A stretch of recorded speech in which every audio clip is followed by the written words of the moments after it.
Started. So the first thing is, well, I'm going to call this meeting to order. The first thing is to review and approve the agenda. And I don't. Oh, yes, John. Hi.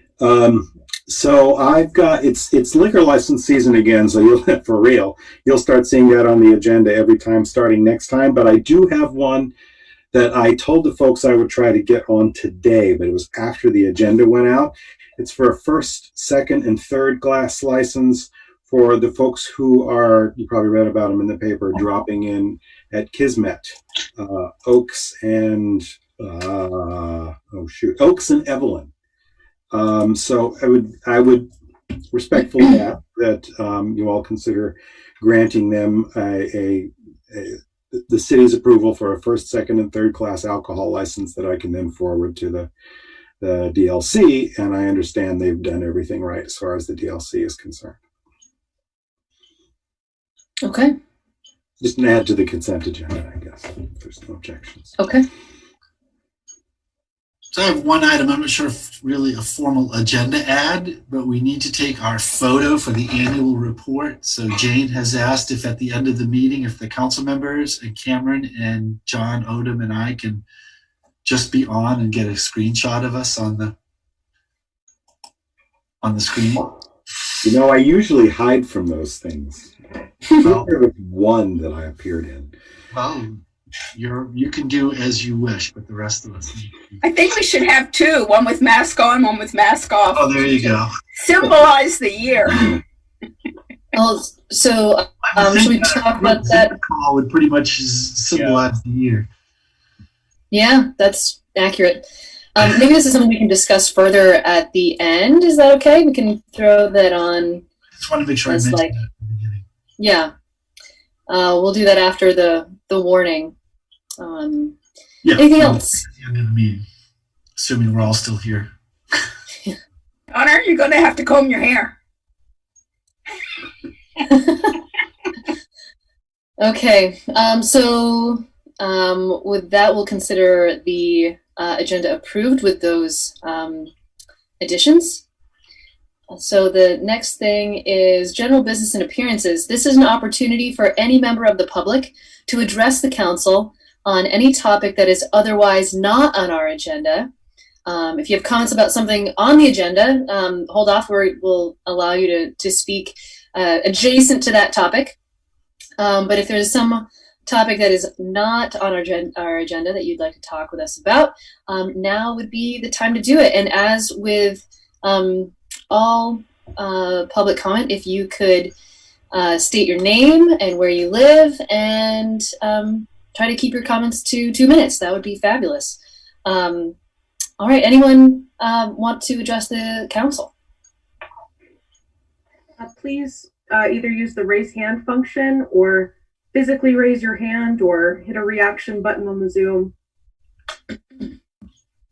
How about if you're on a flip phone? You can just speak up. Would you like to say If I'm something? the only one, I'll wait. Yeah, I would, but I was letting anybody else go first. I visited the transit center this week, and 7 people occupying the building. There's not a chair, a couch, or anything, fiberglass, whatever. No staff. Bathrooms are locked. Bathrooms say ask for assistance, but then you research further and read the fine print. Nobody even there from 11 to 2:30. And you go to Shaw's, padlock on the restroom. You go to Kellogg Hubbard Library, closed except for grabbing your book. City Hall bathroom, public building, we own it. And y'all are locking it to protect your family? You know, I've said it again and I won't stop saying it. You're callous, you're, indifferent, you're oblivious, you're really ignoring. People are supposed to be washing their hands 6 or 8 times a day. People need to relieve themselves instead of, it's outrageous that we've got that building and those new bathrooms and we can't seem to manage ourselves into arranging for some public bathrooms to be open. Thank you. Okay, thank you, Stephen. I think we did get word that there was a new portlet that was put in somewhere. Cameron, where was that? Go use it yourself. Oh, I have used portlets on many occasions. Anyway, go ahead, Cameron. It's behind the State Visitor Center, right across the street from the state capitol. It's in the park behind the building. Okay, thank you. All right, anyone else?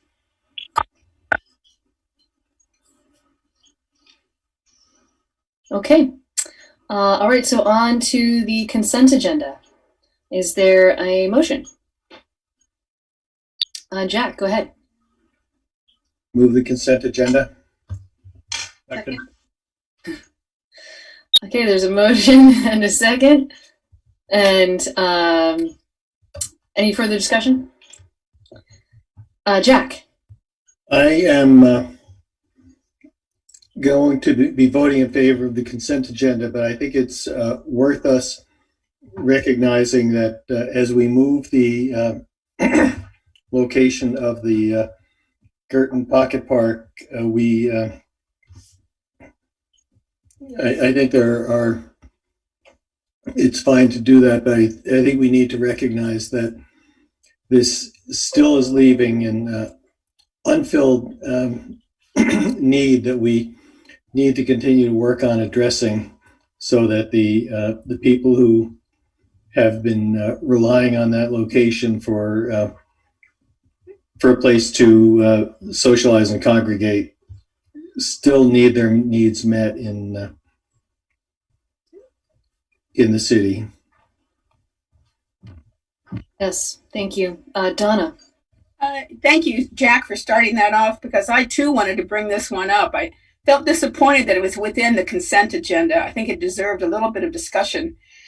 There was the matter of the actual grant, which kudos to the staff going after this grant. It has a wonderful description here of all the things they want to do around moving this pocket park. So I really salute that effort, and I hope people, help us all reach those goals. And I presume also that is passing this resolution that's attached, or is that separate on the agenda? That would be included in that consent agenda. Okay. If y'all are interested in pulling it, I can certainly give a presentation on it. That's not a problem. Well, I just want to read parts of it. The actual resolution that the mayor is being asked to sign that goes with this consent agenda talks about adding public art, public seating, seasonal activities in partnership, and a pump track. So that could become a real lively spot, and that's very inspiring. So again, Cameron, if you were the one clever here, or Ann, or Paige, or whoever, but kudos, thank you very much. But like Jack said, we also then need to come back to how are we going to help people who need our assistance that have been using this space. So let's don't forget that. Thank you. Yes, thank you. Connor. No, I just wanted to thank staff. I was on the previous meeting there, just going over some of the blueprints there, and there's a tremendous amount of creativity factored into this, and I think staff did recognize that it's a pretty short turnaround of the grant, so it's not like a solid decision, but we're probably not going to determine whether we want commercial space or residential or anything anytime in the near future. So using this space as a place where we can open up Montpelier when the sun comes out. People can go have a sandwich there. That's a beautiful thing. So I think this is an example of just thinking outside the box, the kind of stuff we need to be doing going forward. So thanks very much, everybody who worked on it. Yeah, thank you. Any further comments? And we certainly can pull that one off if you would prefer, but if not, that's I would ask that it be pulled off. And I'm not a council member, but I didn't see that. It didn't mention Girton Pocket Park. It didn't mention anything in the consent agenda, and I protest the fact that you removed us from CEC fiber in a consent agenda item as well. It's inappropriate. So it's up to the council. So there was a motion and a second. Anyone want to amend that? Jack? I think there's enough interest here that it's worth taking the this item out of the consent agenda. So I move to amend my motion to do that. Okay. Is there a second on the amendment? Second that. Okay. So there's a motion and a second on the amendment. Any further discussion on the amendment? Okay. All in favor, please say aye. Aye. Aye. And opposed? Okay, so the motion has been amended, so it's back to a motion and a second. Any further discussion on the consent agenda minus that item? Okay, all in favor, please say aye. Aye. Aye. Okay, and opposed? Okay, so as the primary item for, well, so the question is, do we do that right now or do we do that later? And I suspect that most people are probably here for the budget hearing. So I think we should probably do that next. And then, so after item 6, we will take up item C from the consent agenda about this grant, and which does involve the Girton Park. All right, so moving on then to the budget hearing. So for this, I think just the order of operations of what's going to happen here is that Bill's got a presentation, or maybe Kelly, one of the two, and then I'd like to specifically hear from the public, and then we'll go from there. So Bill or Kelly?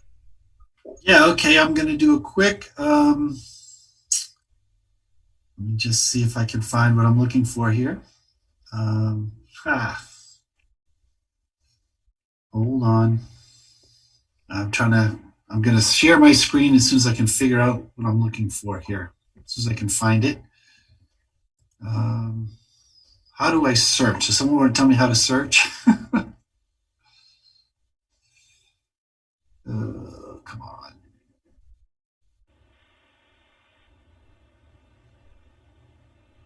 Control F usually if you're in the PDF. Control F. Well, I'm looking to get to my desktop is what I'm trying to do. To figure out what to share.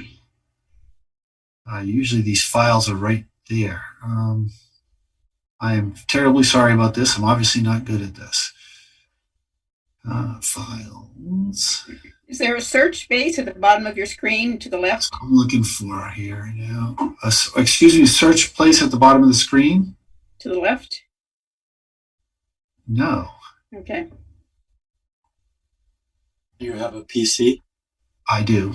So to get to your desktop, there's a tiny little bar on the very bottom far right-hand side that you can click on that takes you straight to the desktop, in theory. I think I'm getting rescued by Kelly.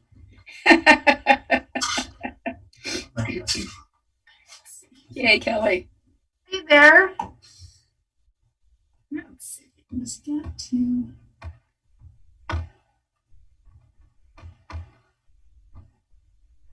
Trying to see. You can get a lot open here, Bill. I know, there it is. It's this one right here.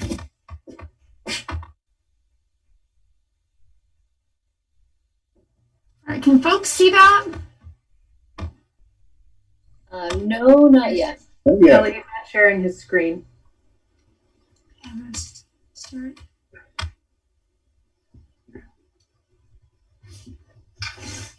For some reason. Can you see it now? Nope. No. Interesting. Screen share.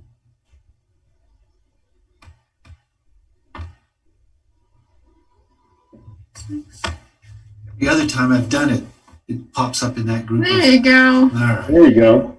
Now we're in business. Yay. Get up here. Okay. All right. Thank you, Kelly. You're welcome.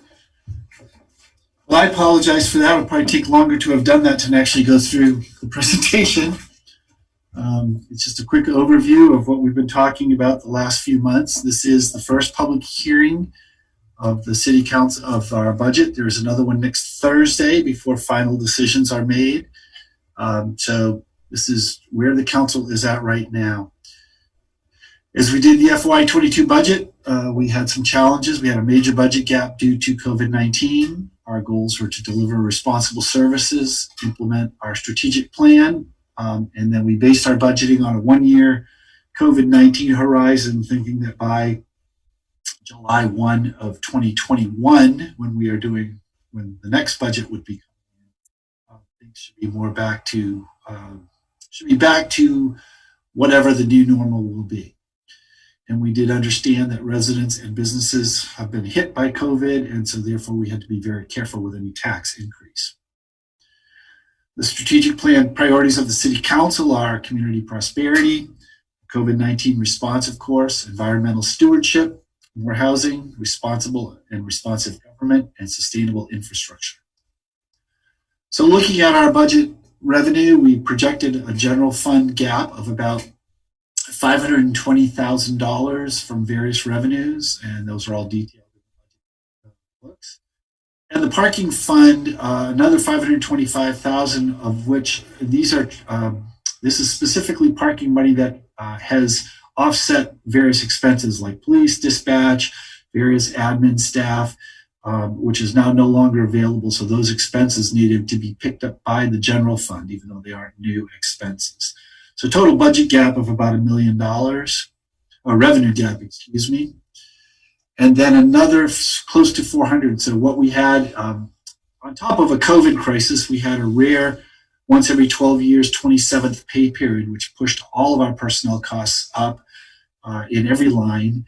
We also finally had to adjust our legal for our costs and put money into reserve for a reappraisal. So that created about $400,000 in expense pressure on the budget. And I want to be clear, the 27th pay period wasn't just, the $330,000 wasn't just that. It was a contributing factor. It also included normal steps, cost of living adjustment, which we did not do in the current fiscal year. So the combination, to try to close that $1.4 million gap, we have the following reductions. There are 6 positions that are being left vacant: 1 police officer, 1 finance staff person, 2 within recreation, and 2 within DPW. We reduced our capital and equipment plan by close to $475,000. We have some external and community funding dropped by about $216,000. Our operations were dropped by $110,000, and we had 2 ballot items last year that were $23,500 each, and one of them is not here this year. So a net drop of $23,500 for a total of about $1.2 million in spending reductions to close that $1 million revenue gap. So currently, where we ended up in the budget is a property tax increase of 0.6%, 0.7, and that includes funding for Montpelier Alive.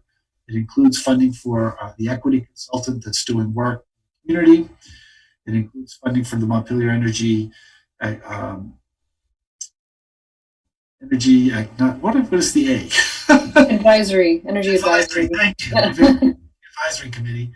The police department social worker, the ballot item for the library, the ballot item for Central Vermont Home Health and Hospice. The personnel cost reallocations, and that's what I just talked about, covering the costs of items that had formerly been allocated to the parking fund, now reallocated to the general fund. And there's been some questions about that with regard to police and dispatch, because people saw increases in those budgets, but it was simply where they were being paid from. And then our basic services continued. Some key budget items that remained In the current fiscal year, we adjusted our budget down to deal with the projected shortfall. So what you're seeing on the column to the left is the adjusted amounts for these things. And then the FY22 column is what we've budgeted for next year. The community fund has remained whole at $131,050.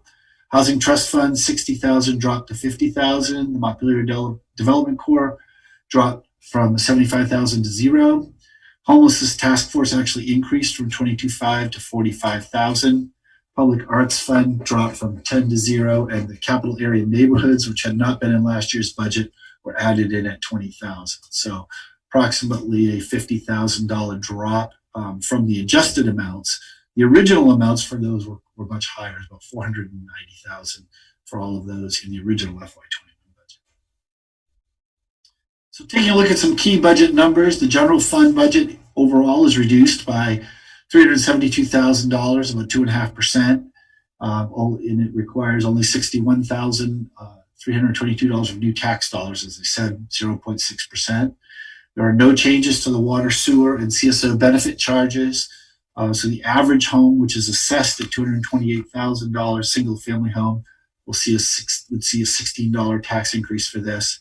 In comparison, the Northeast 12-month CPI just came out either yesterday or today, and it was 1.4% for the last 12 years. So we've always tried to keep our tax rate around CPI, and this year it's about half of CPI. Talking about it, since it's a public hearing, we did, for the first time in a while, a citizen budget survey online, and the results are now posted. We're going to go through those quickly. We did get 320 responses. Question number 4 was an open-ended question. So we're compiling those narrative results, sorting them by category, and we'll get you all of those by the end of the week so you have them before next weekend. But in terms of the questions that were asked, about 95% of the respondents, were Montpelier residents. And they found that public works, public safety, police, and public safety fire were their top 3 categories, parks and housing right below those, and then environment, energy. So this is where people felt were the most important services, and asking if they would support increasing taxes to support the city's revenues to continue service levels. About 30% said they would support, about 32%, 33% were neutral, about 38% would not prefer that. So pretty even split there on that. So those were the 3 questions, and then the 4th open-ended question, which, as I said, those are all over the map, but we will get you all of those. You will be able to see every response. So that is all I have for presentation. We're certainly able to answer his questions, our staff's here. Just to go through the schedule, again, we have the public hearing tonight, next Thursday, and again, I note to everyone that it is a Thursday in order to meet the 40-day requirement for town meeting. That is our 1 a year on Thursday, second public hearing. In February, we will start talking about our utility budgets, water and sewer, district heat. Those are not on the ballot, so we will do those later. And of course, on March 2nd is voting, 7 a.m. to 7 p.m., early voting to start mid-February. And at some point, I'm sure the city clerk will talk about all the various options with that. So that's a quick summary of the budget that the council has put together and is preparing. And as I said, we're happy to enter discussions or answer any questions as we go forward. And again, sorry about the technological glitch there at the beginning. No worries. Okay. Donna, do you have a question? I was just curious, how did people find out about the survey? Somehow I missed that you were doing it. Well, I'm sorry you missed it. I think we did maybe put that in the weekly memo or send it to you all. It was on the website. We put it in Front Porch Forum. We had it on Facebook. Kelly, can you think of any other place? We tried to put it in all the usual places. Yeah, that's right. I mean, and we, this year we really wanted to do something to engage the public and wanted to do it sort of, do an electronic survey. And so this is kind of a soft start for future years. But my apologies if, you know, you didn't. No, it's great. I'm great. And, you know, I don't know, you said 320 comments. I don't know how many responded, but that sounds like a good, you know, that sounds good. Yeah, I'm quite pleased with, you know, the number of responses, and I've been working through each and every fourth question response, which is more of a narrative, and there's been some really good feedback.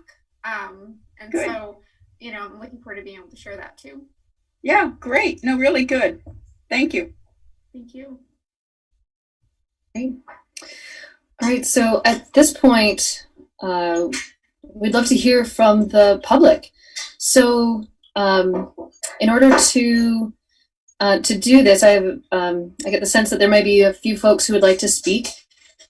So if you would like to speak, if you could indicate that by either raising the hand in the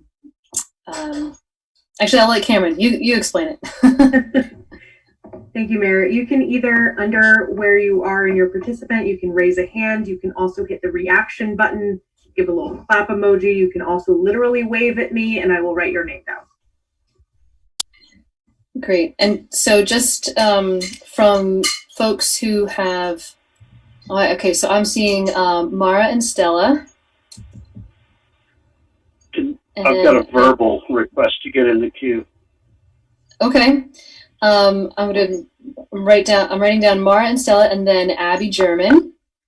Rachel. I'm so sorry, y'all. I will be pronouncing your names phonetically, and I will probably butcher them. So, Giselitz is raising her hand. Okay. And anyone after that you have after Rachel, Cameron? Stephen Whitaker. Not at this point. Lucy's iPhone. Okay, so Stephen Whitaker is after Rachel. And then Flynn. I'm sorry, after Stephen, I'm missing one. After Stephen was Lucy. Lucy, okay. And then Flynn. Okay. Then Stephanie. And I'm sorry, your name is cut off. It starts with G-O-M. Oh, yes, Stephanie Gomery. Okay. Okay, and there may be others, and that is fine. Well, that's our starting list for now, and we'll go from there. All right, Mara and Stella, if you would introduce yourselves, and then then go ahead. Thank you. I'm Mara Stevens, and I'm Stella Kahn, and we stand in solidarity with Surge, Defund MPD, and community leaders to call for the Montpelier City Council to defund MPD and invest in community-based safety measures. A 2018 study from the FBI revealed that over 95% of crimes committed in Montpelier were nonviolent crimes of necessity, such as theft. The police cannot address the underlying causes of or prevent these crimes, but only respond after an incident has occurred. Investing in community services such as affordable housing, food security measures, and etc. will reduce the desperation that causes these crimes, thereby improving actual public safety and well-being.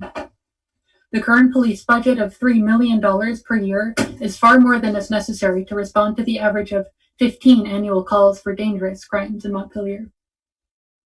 We suggest a decrease of 10% from the current Montpelier police budget of $3 million. For the $12 million budget of the Montpelier-Roxbury School District, we employ about 250 full-time employees, meaning that for $1 million, we can employ 21 teachers, but only 5 police officers. This is an absurd and harmful waste of public money. Montpelier City Council has a commitment to helping the Montpelier community, and defunding the Montpelier Police Department for the immediate and long-term well-being of our community is a necessary step. The Montpelier Police Department's bloated budget overcompensates for minor crimes that need to be addressed in a real and provable way, while unnecessarily wasting our taxpayer dollars in a manner that is harmful to our community. Thank you. Thank you. Abby. Can you hear me? Yes. Beautiful. So my name is Abby German. My pronouns are they, them. And looking at our current proposed budget for the city of Montpelier, I am deeply appalled, but not surprised, to see that the police are set to receive a 10.4% increase, bringing this to 22.9% of our total city budget. This indicates either incredible ignorance or willful indifference in regards to the national movement for Black lives, neither of which make me confident in or proud of my city leadership. This summer, following the police murder of George Floyd, the city of Montpelier painted Black Lives Matter outside of our Capitol building. Without committed action, this is simply performative allyship. This condemnation of racism without specifically re-examining the police risks nothing and means nothing. Black Lives Matter is not a catchy slogan to absolve your white guilt. It is a commitment to change our racist institutions, including policing. The police is a violent, anti-Black, colonial institution that originated as slave patrols. Their primary mandate is to protect not citizens, but property, and to militarily enforce white supremacist capitalism. I see a lot of white exceptionalism in our community here, as if our police are somehow better than police in other areas, but this is simply not true.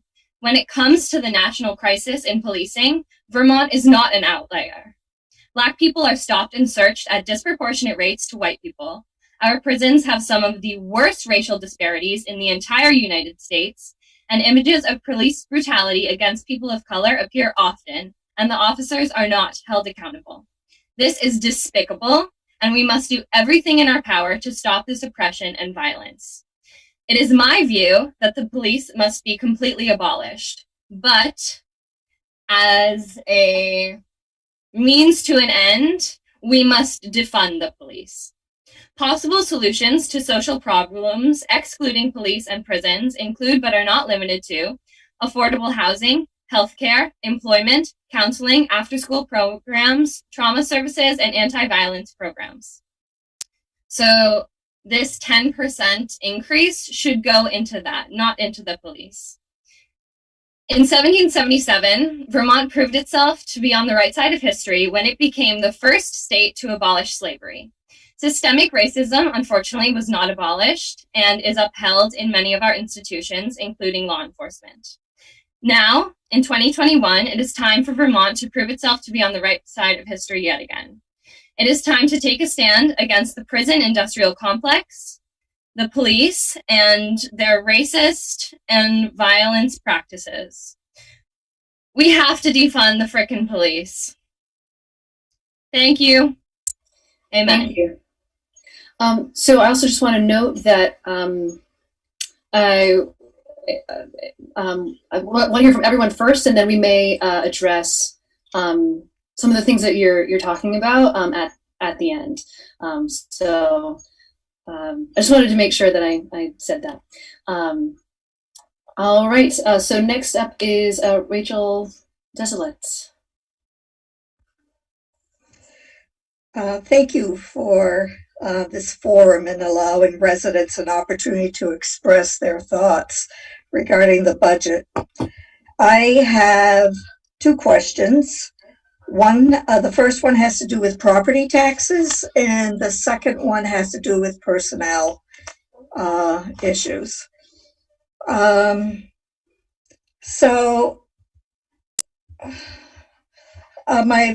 question around property taxes refers to unpaid property taxes. And I'm not referring to the 2020 in which, we've been living through this pandemic, but more specifically pre-pandemic, that how does uncollected taxes, which is a liability, get treated?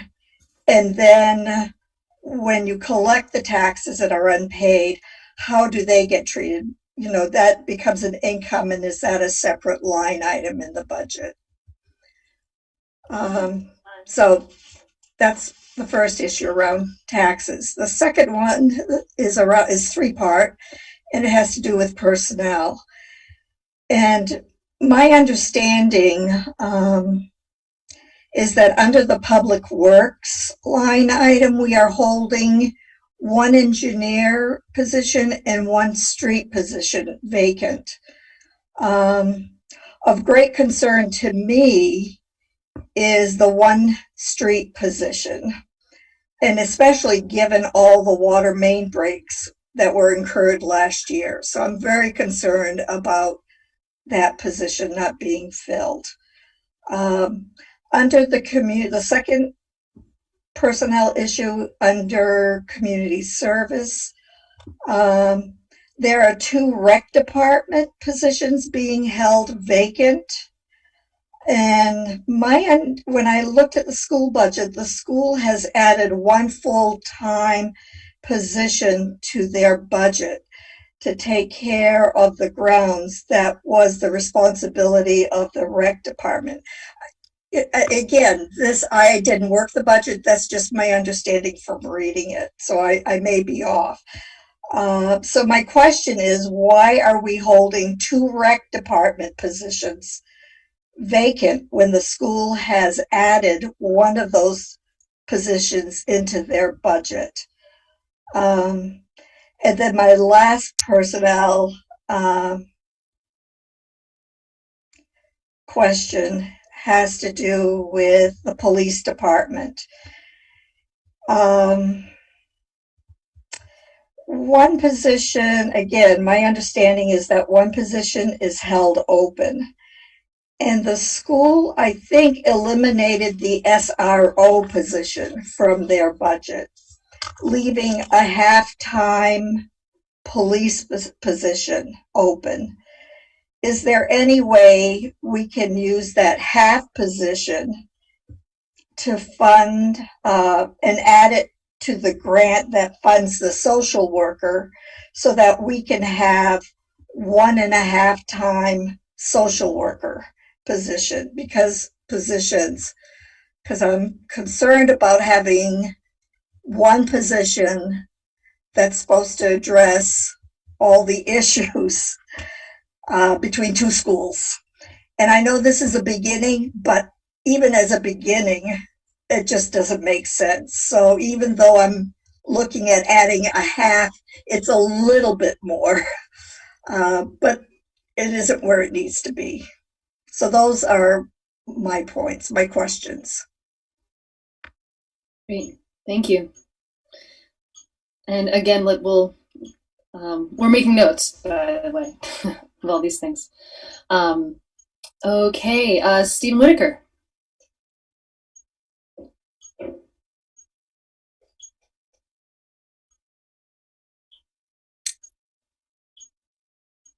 Stephen, if you'd like to go, now would be a good time. Or we can come back to you. Is it my turn? Yep, it is. Okay, yeah, I was had a senator doing call waiting. Okay, so while I don't want to trivialize or diminish some of the couple of the prior, I appreciate the immediately prior mentioning the public works budget, the prior before that mentioning the police. Realistically, I've asked today to be on the agenda and take up many of my issues with the police scope and cost in the context of that police review commission which you've created. So I won't belabor that point, nor will I align with the idea that we should just abolish it completely.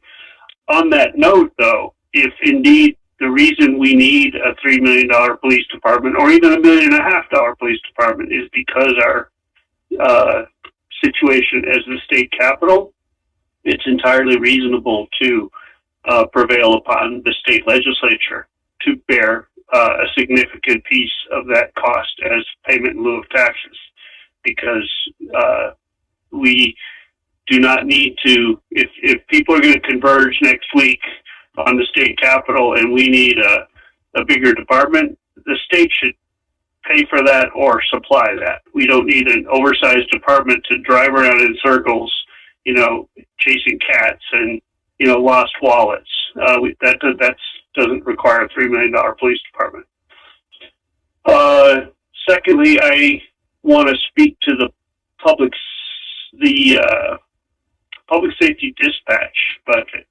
I mentioned it in a prior meeting in the public comment period. I have done further research, and I have evidence that a Motorola representative spoke to a public safety authority in Illinois and said, yes, we're sunsetting these consoles, we're discontinuing these consoles, but here's the few parts to buy, and you can get 5 more years life out of those consoles. So the idea that we need immediate $135,000 a year for the next 3 years, $300,000 or $400,000 worth of consoles, is a lie. You are being lied to by your police department staff with there's no name or date on the report. The only document justifying that ask. My request for public records has been delayed due to I'm sure Bill will own that. But the purchase of consoles starting in this year's budget for $135,000 is premature, especially in light of the needs assessment, professional independent engineering needs assessment being conducted by CVPSA. It's entirely possible that Montpelier will not continue to maintain its $345,000 revenue, that a regional system will evolve, and Montpelier will take its rightful and humble role in that. But manipulating the process, hiding the records, buying things prematurely is not the way to do that and build trust that's necessary for that regional system to evolve.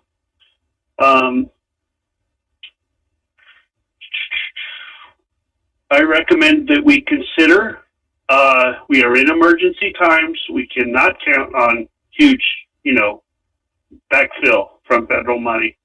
At the end of current contracts, I suggest that we consider recruiting a new city manager with a cap of $100,000, not $130,000, and make one of the qualifying attributes for that city manager a strong background in public works. We've got decades of neglected public works to catch up on, and having an engineering background, as Barry does, would help us and help our public works department grow to the task. That's so I would eliminate the assistant city manager and rely on one city manager with one assistant to keep minutes of meetings and schedules, etc.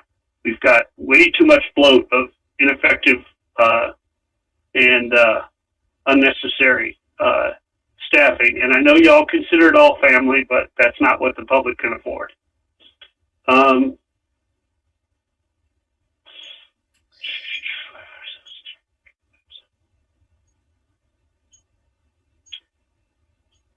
think that I will address the other issues and bring them back. I think you have 2 public hearings, and I've asked Lauren to put me on the agenda for the next police review commission. I'd like to have them refine and filter my suggestions and history with that department. But we are grossly overpaying for a $3 million police department when we really need about half that. And we need, if we can't get simple public restrooms after a year and a half of badgering from somebody as persistent as we really need to question the effectiveness of our staff. I'll leave it at that. Thank you. All right, Lucy.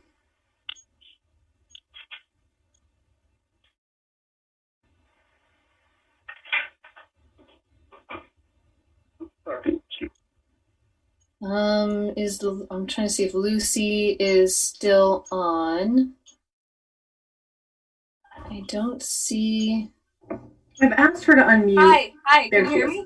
Oh, yes, now we can. Thank you. Okay, hi. I am also calling to disagree with the increase of the police budget. If the city wants to decrease or prevent our already pretty low crime rate, studies show that investing in community programs is the most effective action rather than investing in the police.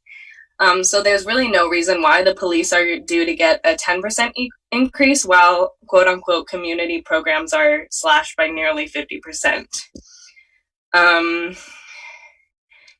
In this deadly pandemic, I'm sure we can agree that medical professionals, educators, and people working and living at the elderly and assisted living facilities are the most at risk and therefore the most in need of these extra funds. But these programs are also proposed to be downsized. And I really appreciate the first speakers who provided specific research and solutions to reinvesting that money in education specifically. I think the city of Montpelier needs to take a long look at our priorities right now and ask ourselves why we are trying to decrease or defund the programs that we really need at this time. And I think we should follow the footsteps of our fellow Vermont cities, Rutland and Burlington, and defund and disarm the police rather than increase their funding. That's it. Okay, thank you. Your last name, Lucy? I'm sorry. Am I still on? Yes. It's German. German. Okay, thank you. Yep. Okay. Flynn. And now it's Flynn Aldridge. Hello. Hello, Flynn. Hi, sorry. My name is Flynn. I use he, him pronouns, and I live in District 1. I apologize, I'm a little unprepared, but I just wanted to echo what the other folks have been saying tonight and show my support for the immediate defunding of the Montpelier Police Department by at least the 10% that's proposed for the 2022 budget.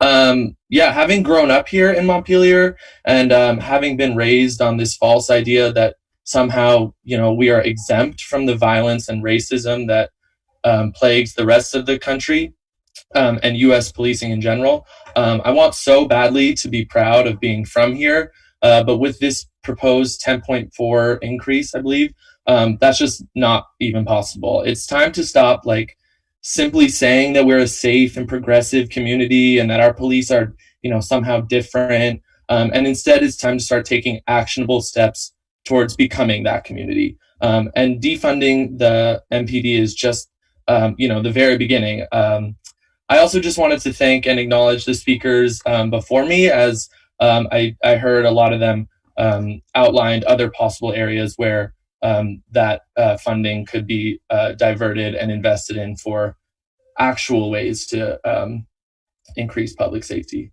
Thank you. Great, thank you. Stephanie. Hi, I guess I can show my face. Why not? Hi, everyone. I too want to echo my disappointment in the increase in police funding in this year of all years. I mean, so many people here in Montpelier, so many people nationwide and worldwide have been voicing their desire to decrease funding for the police. And here we're seeing MPD getting an increase. And I mean, as a former PR professional, I can assure you that in addition to being awful for our community, it's really bad for Montpelier's image. I mean, this year of all years, I mean, a previous speaker mentioned the Black Lives Matter mural, and I remember when that happened, I and many others said, we're really worried that this, which is a great act of art and of all that, we're worried that this might just be a box to check and it might be an empty gesture.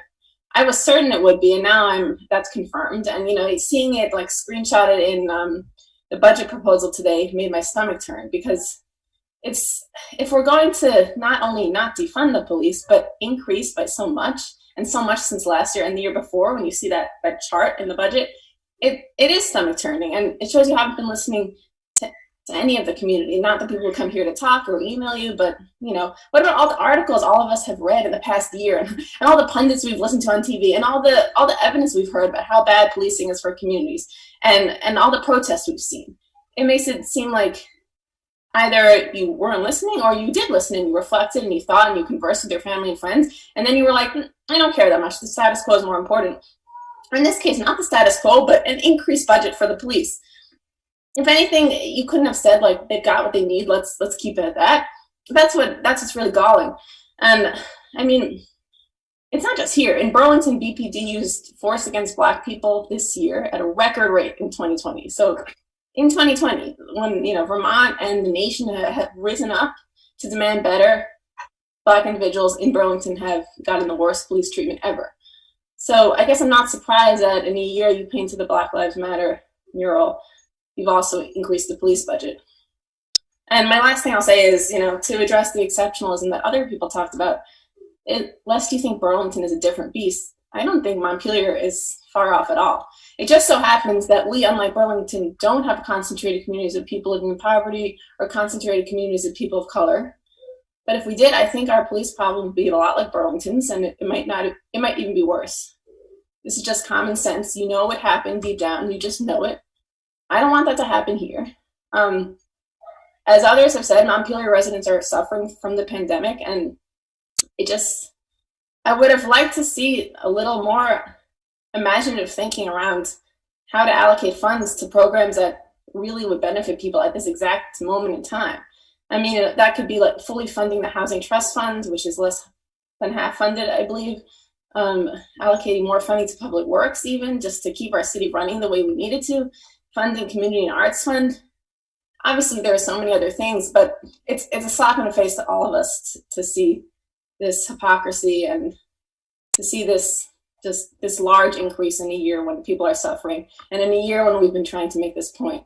And I don't know if it's like a simple backlash, like people rise up and then the powers that be kind of, get scared and respond with the opposite.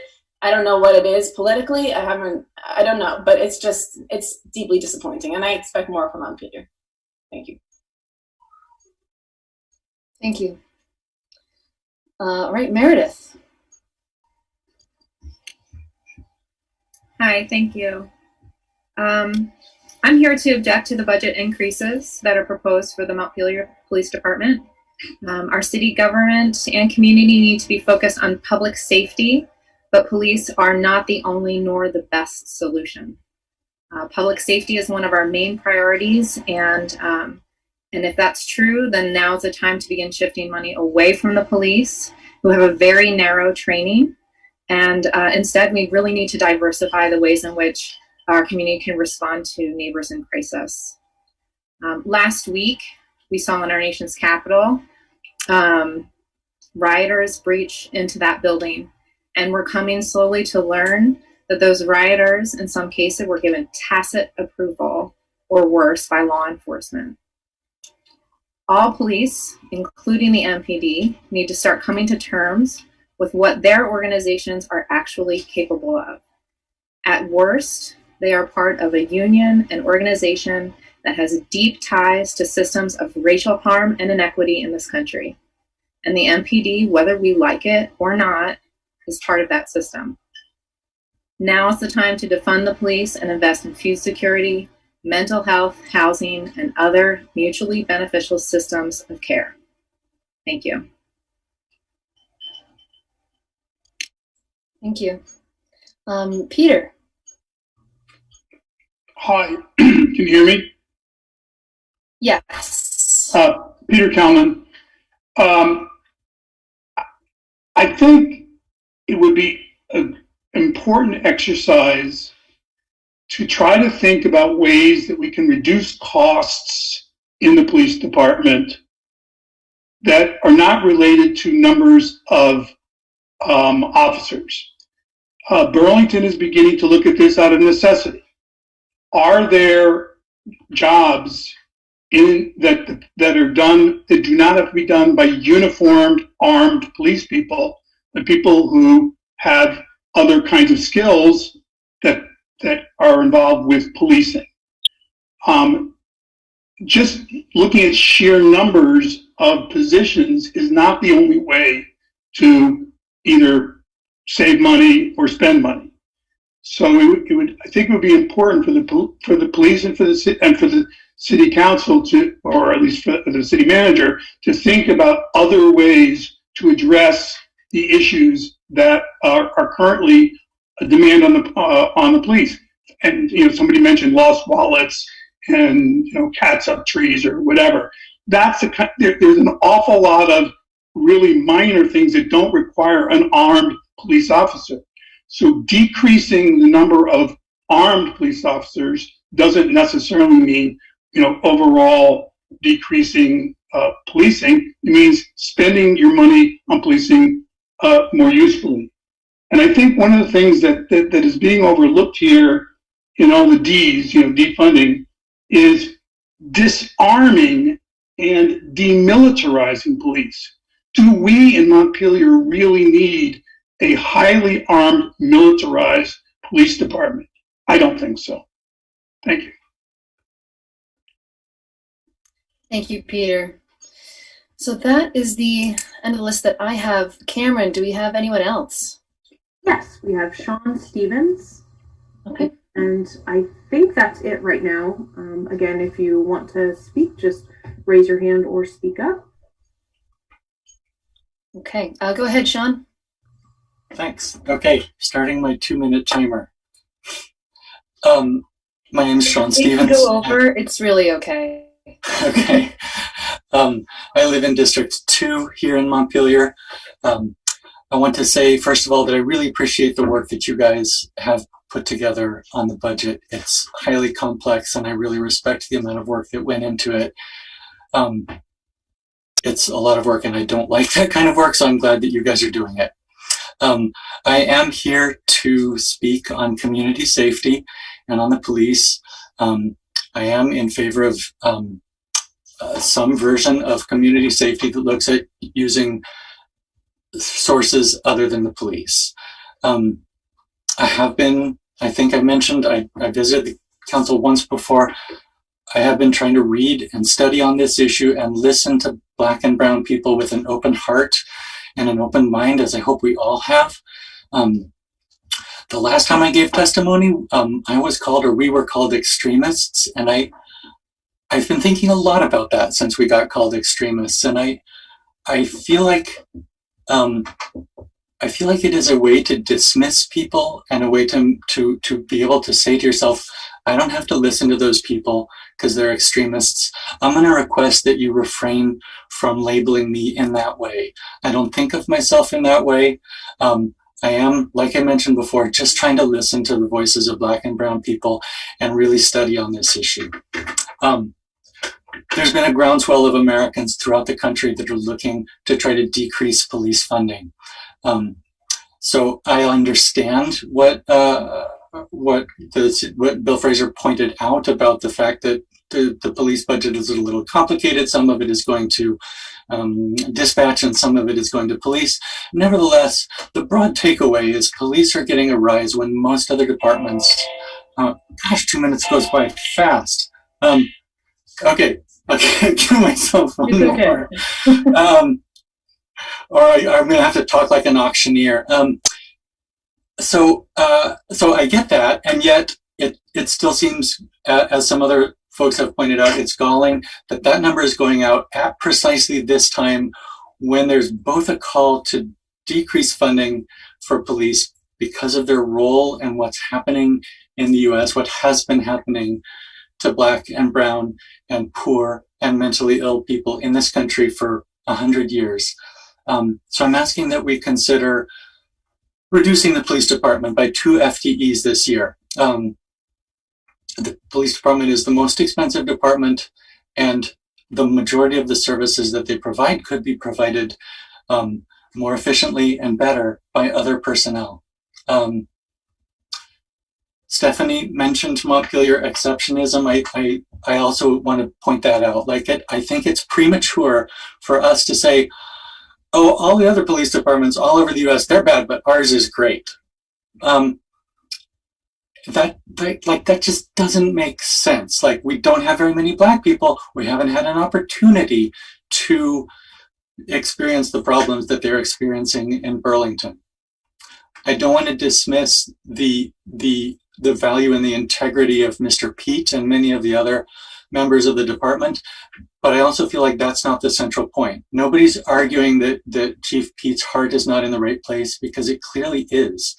But the question here is, what is the best way for us to improve community safety in our town and in our state? And that means, by the way, not just killings, but stop and arrests and people getting sent to prison, incarceration, all the things that come along with the way policing is currently carried out.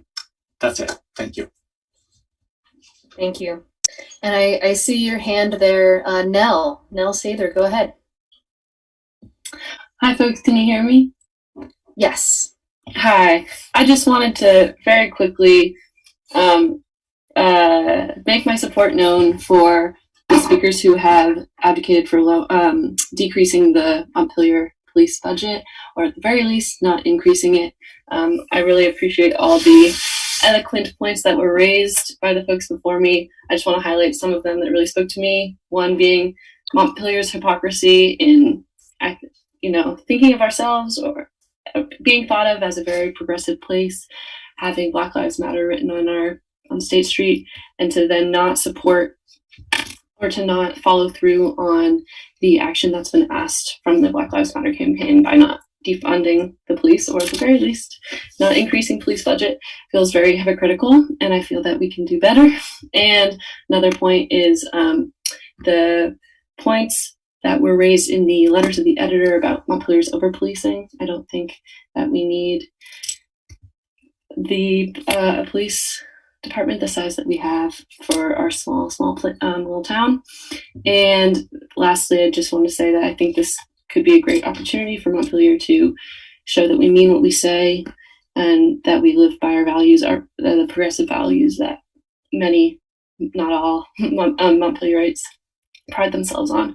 And yeah, just want to thank you all for listening to the public and for all the speakers who put a lot of time into organizing and rallying our community members. Thanks. Thank you. Cameron, anyone else that you are seeing? No, ma'am. Anyone else that would like to speak? Okay. All right. Well, thank you, everyone. Mayor, can I have 1 more minute? Sure. Go ahead, Stephen. Okay. I think I'm focused. One thing I forgot to mention is that if you're going to continue to fund Montpelier Live, they should be subject to public records law. The action that happened around my public toilet signs, art protest, is unconscionable. And the fact that they claim that all their emails, while they're housed in City Hall, while they're, using City Hall trucks to move the planters, they need to be, that their funding needs to be conditioned upon them being subject to public records law. That can be done by contract. Secondly, I've brought over the last years, brought to your attention, our police officers taking unopened beers from the homeless, harassing former residents who are attorneys for having a beer, sharing a beer up in the woods below National Life. We don't pay our police to police and prowl private property. That's National Life's problem. That's their security. I've brought to your attention, the historical abuses by our police department, and no one has ever followed up and asked that any of that be examined. So the fact that you want to maintain status quo or increase the police budget when it's on you as a council for not having followed up, validated, and verified these things, those are reasons to cut our police budget. We've got abusive police. We've got people shooting mentally ill people, killing mentally ill people on the Spring Street Bridge, stealing beer from homeless people, harassing people for sleeping in their cars and citing false statutes. We've got a problem, and it shouldn't wait another year for your police review commission to filter it down to where it's all politically, we've got a cabal of, entrenched, the blue wall, and you considering them part of our family. And it's not right. It's time to trim the sails, in management and in abusive enforcement. And it's not just racism; it's classism. It's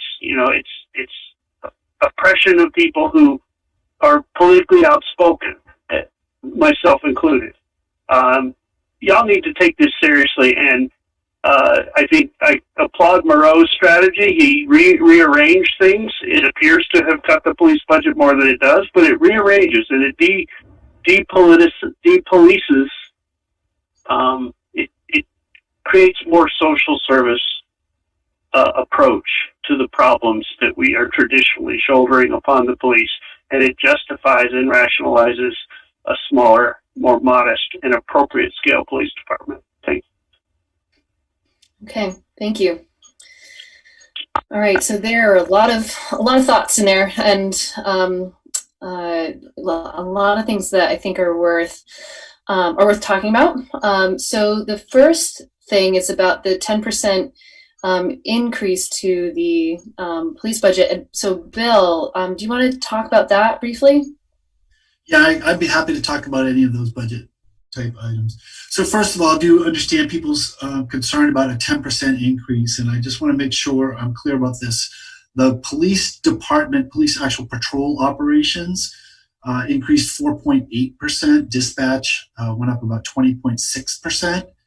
So the combination of the two is 10.4%. So while that is an accurate number, the actual police operations that people are expressing concerns about did not receive a 10.4% increase. The second thing I wanted to make clear is that there's actually a reduction of one position in the police. We've had authorization for 17 full-time officers, and this budget has 16. So the 4.8% increase is solely in costs, just general costs of personnel, wages, benefits, things going up. It's not from new officers or expanded officers, is in fact one. And I think it's really important. This is kind of sounds wonky, and Sean referenced it. I appreciate that. But a fair amount of the city's operations are funded by other revenues, which are down this year. And one of them is parking revenues, and only those that are related to parking. So a part of my pay, for example, is parking, and part of the finance department is parking. All these things that deal with it. But police and dispatch is a large amount. So with parking down, those funding sources had to be shifted to the general fund. So we're seeing an unusual increase in the general fund, but their budgets as a whole are not up. It's the funding source that's up. If you look at their budgets, there is actually zero increase in police and dispatch for any operating lines at all. All the increases are in personnel. And again, those are rising costs for things. And as I said, there's one less police officer.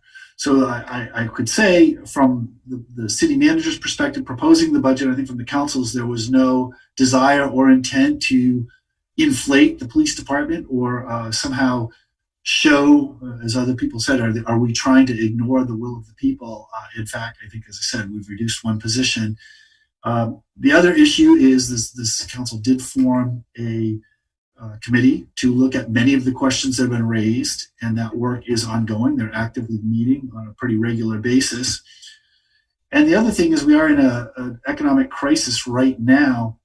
As we build back and we see new revenues, whether they're parking or other things, one of the benefits of having converted these things is now we have the opportunity to look at different opportunities to use those revenues and perhaps build up some of those back into some of the social services that we've talked about. So that has been part of our strategy. This year was really to just try to keep our base services. So that's the police. Someone did mention the size of the police department, and we did respond to that, I think, pretty publicly when it was raised. Our department is pretty normally sized for not only Vermont police, but communities our size, is particularly given the number of calls that we get compared to many other communities. Someone mentioned the impact of state government, which absolutely has a huge role on our police, as well as fire and others. And I would point out that in a normal year, in the year we are in before the pandemic hit, we had actually budgeted for over $1 million in payment of lieu of taxes from the state to compensate the city for services. Obviously, we've reduced that estimate somewhat for this next year because the state budget is lower, but they do contribute for a lot of our municipal services. So that is not, while it impacts the need on the expense side, it is offset in the tax rate from services coming the other way. Someone talked about the SRO and the social worker. In fact, we are not receiving a 0.5%. The school, our budget assumes no revenue from the school at all for the school resource officer.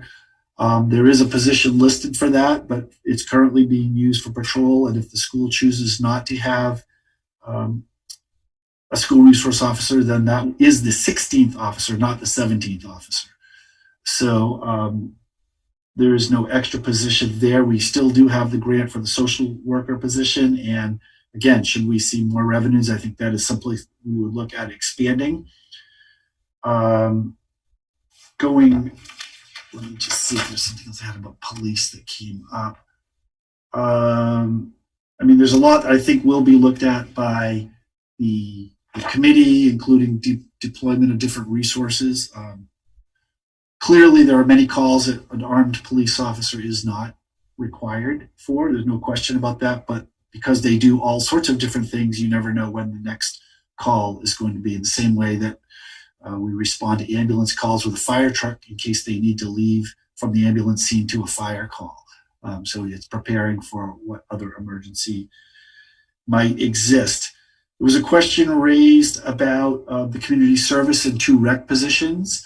Our plan here, the reason for that, first of all, we weren't aware that the school had raised another position. However, the school did make a decision not to have us continue. That was their choice to stop paying us. So that is a revenue loss for the city. So that is the reason for for at least looking at the position. And our thinking with the 2 rec positions was, other 2 community service positions is number one, at least this year, while most of our leagues and summer camps and those kind of things are closed and not operating, we don't need to provide the same kind of field and outdoor maintenance that we normally do in a fully functional year. And so we are combining, Parks Department and Rec are combining this year to try to perform some of those services with cemetery and others, helping out. That is not intended to be a long-term sustainable situation. It was a COVID crisis type reduction. And with DPW, similarly, the engineering position, we felt we could reduce that because we've also reduced the number of projects. So we don't need that. That is, again, something that would come back. Someone mentioned street position. We are actually restoring 2. We added 2 last year, so it's a net 1. We just aren't filling one of those 2. And I'd point out that water and sewer breaks are funded through the water and sewer fund, not through the general fund. And so the water and sewer maintenance staff is the same. Now, clearly the streets people help, but in terms of the immediate responses to water and sewer breaks, that staff has not been reduced. Just trying to look and see if there's anything else I can comment on, but if there's more questions, I'm happy to answer them. I hope I didn't. Well, I also want to jump back in here and make sure that I thank all of you. Thank you for taking the time to compose your thoughts, to share them with us. We certainly do appreciate that. We do, we are listening to you. We're certainly trying to listen to you and to process all of this. The other thing that I want to point out as well, I certainly was also thinking about, when we painted Black Lives Matter on the street, like, let's make sure it's not performative. And so, like, what does that mean for us, right? So if, even though, like, just because of the way that our police budget works, this year it happened to look like there's this 10% increase when really it's effectively, it's basically the same.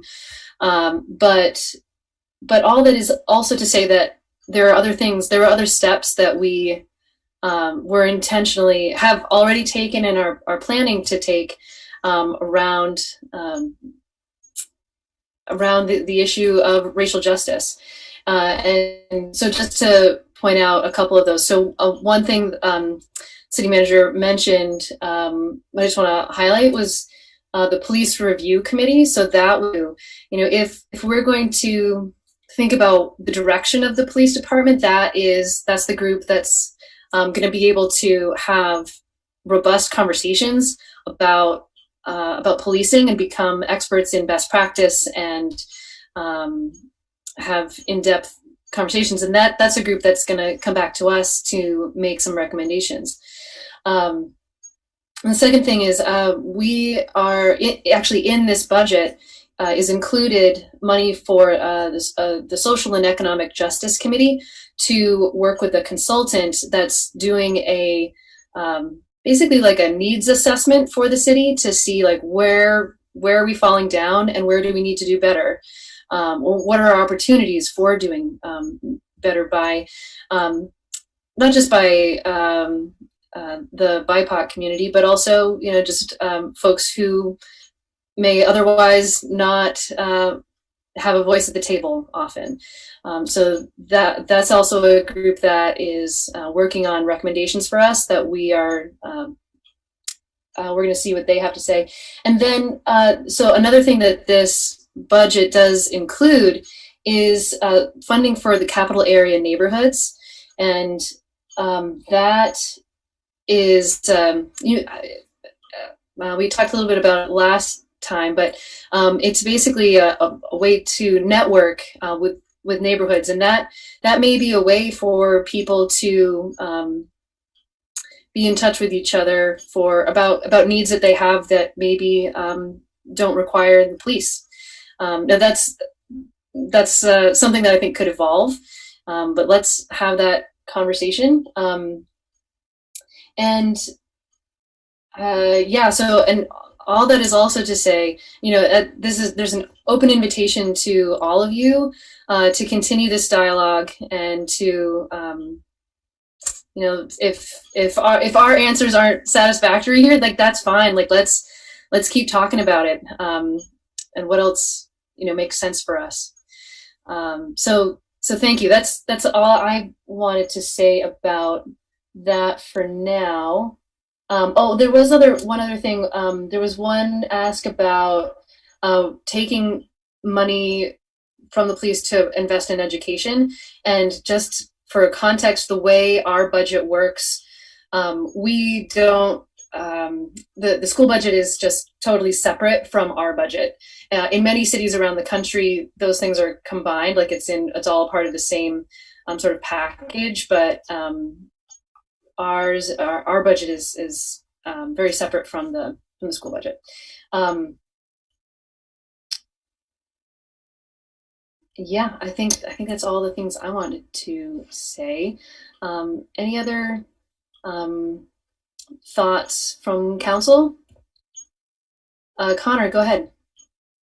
I'll just piggyback up some of the things you said, Mayor. And first of all, nobody who's coming here, you're not extremists, you're activists, and you should be commended for spending your time at 8 o'clock at night coming here and holding us accountable as your elected officials.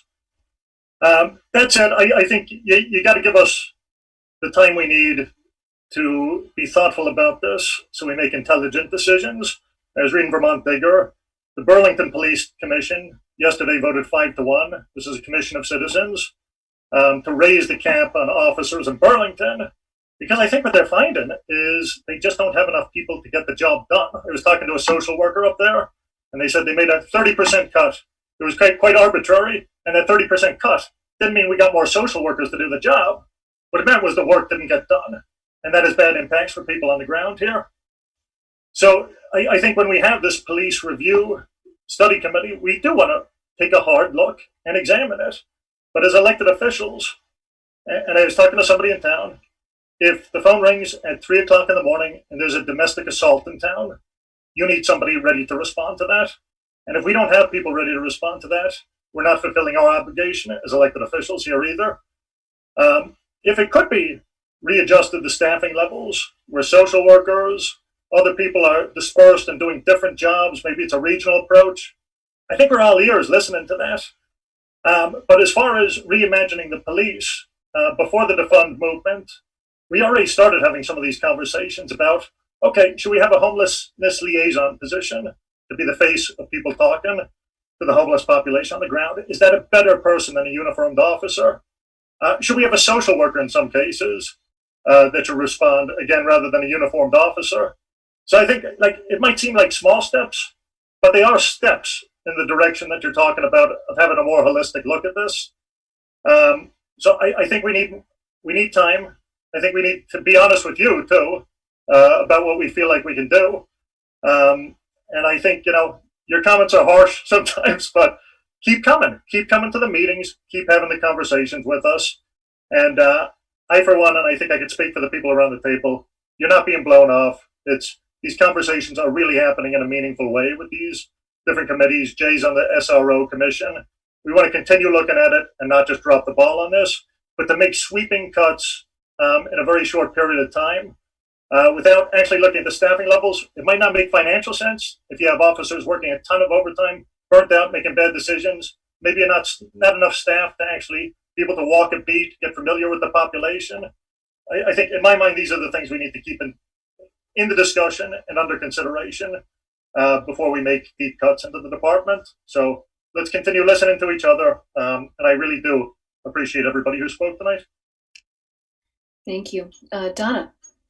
Likewise, I appreciate Anne and Connor's comments and all the speakers. Can't say enough when people talk to us. And we do listen. We may be more slow in responding than you like, but not only do I want you to come back to talk to us, I really want you to join at the tables. Find a city committee, and it may be directly related to the police, it may not, but get a sense of working and help us change. We only evolve from the inside out. And I would love to have your creative thinking at any of our committees. You'd be more than welcome. Thank you. Thank you. Lauren. Yeah, thanks. I also am really grateful and really appreciate having an engaged community and accountability, and was right there too when we approved the Black Lives Matter painting, that this is not the end of the story, but a continuation and really, in many ways doubling down on a commitment, but that needs real action. It's a very interesting week and a half to be having this conversation, looking back and looking forward. And, on one hand, I am extremely grateful at the hard work our police department is doing right now. We know that there are threats of armed protests in our city within the next week, and there has been an incredible amount of really dedicated work looking at how we can keep our community safe, and I'm really grateful that they're doing that right now. I also, hear loud and clear, and have read a lot of the same things that everyone speaking tonight has, and have been serving on the police review committee, and really encourage people to come to that. These are public meetings. It's a public process. There's going to be, more specific engagement opportunities, but those are happening on the second and fourth Mondays at 4:30. You can find the meeting schedule on the city website, but these exact conversations are happening, and it's happening at the pace of government. But as a council, as Connor mentioned, we really wanted to look carefully and not just make a political statement and make a cut without okay, how are we providing a service? If we're going to change things around, what does that mean? What are the implications for other city staff, and so on? So the conversations are happening, looking at the data. How are people spending their time? What services are we funding? All of the exact conversations, and it just, it's all complicated, as you can imagine. And so, I really would love people to be showing up in that venue as well as that conversation is rolling out. And, as there's ongoing public comment opportunity, and also with the Social and Economic Justice Advisory Committee that I serve on, there's going to be public engagement opportunities with that as well, as we try to look not just at policing, but at other equity issues within our community and what we can be doing to also address those. So again, thanks for coming, and appreciate all the input and spotlighting on these really important issues.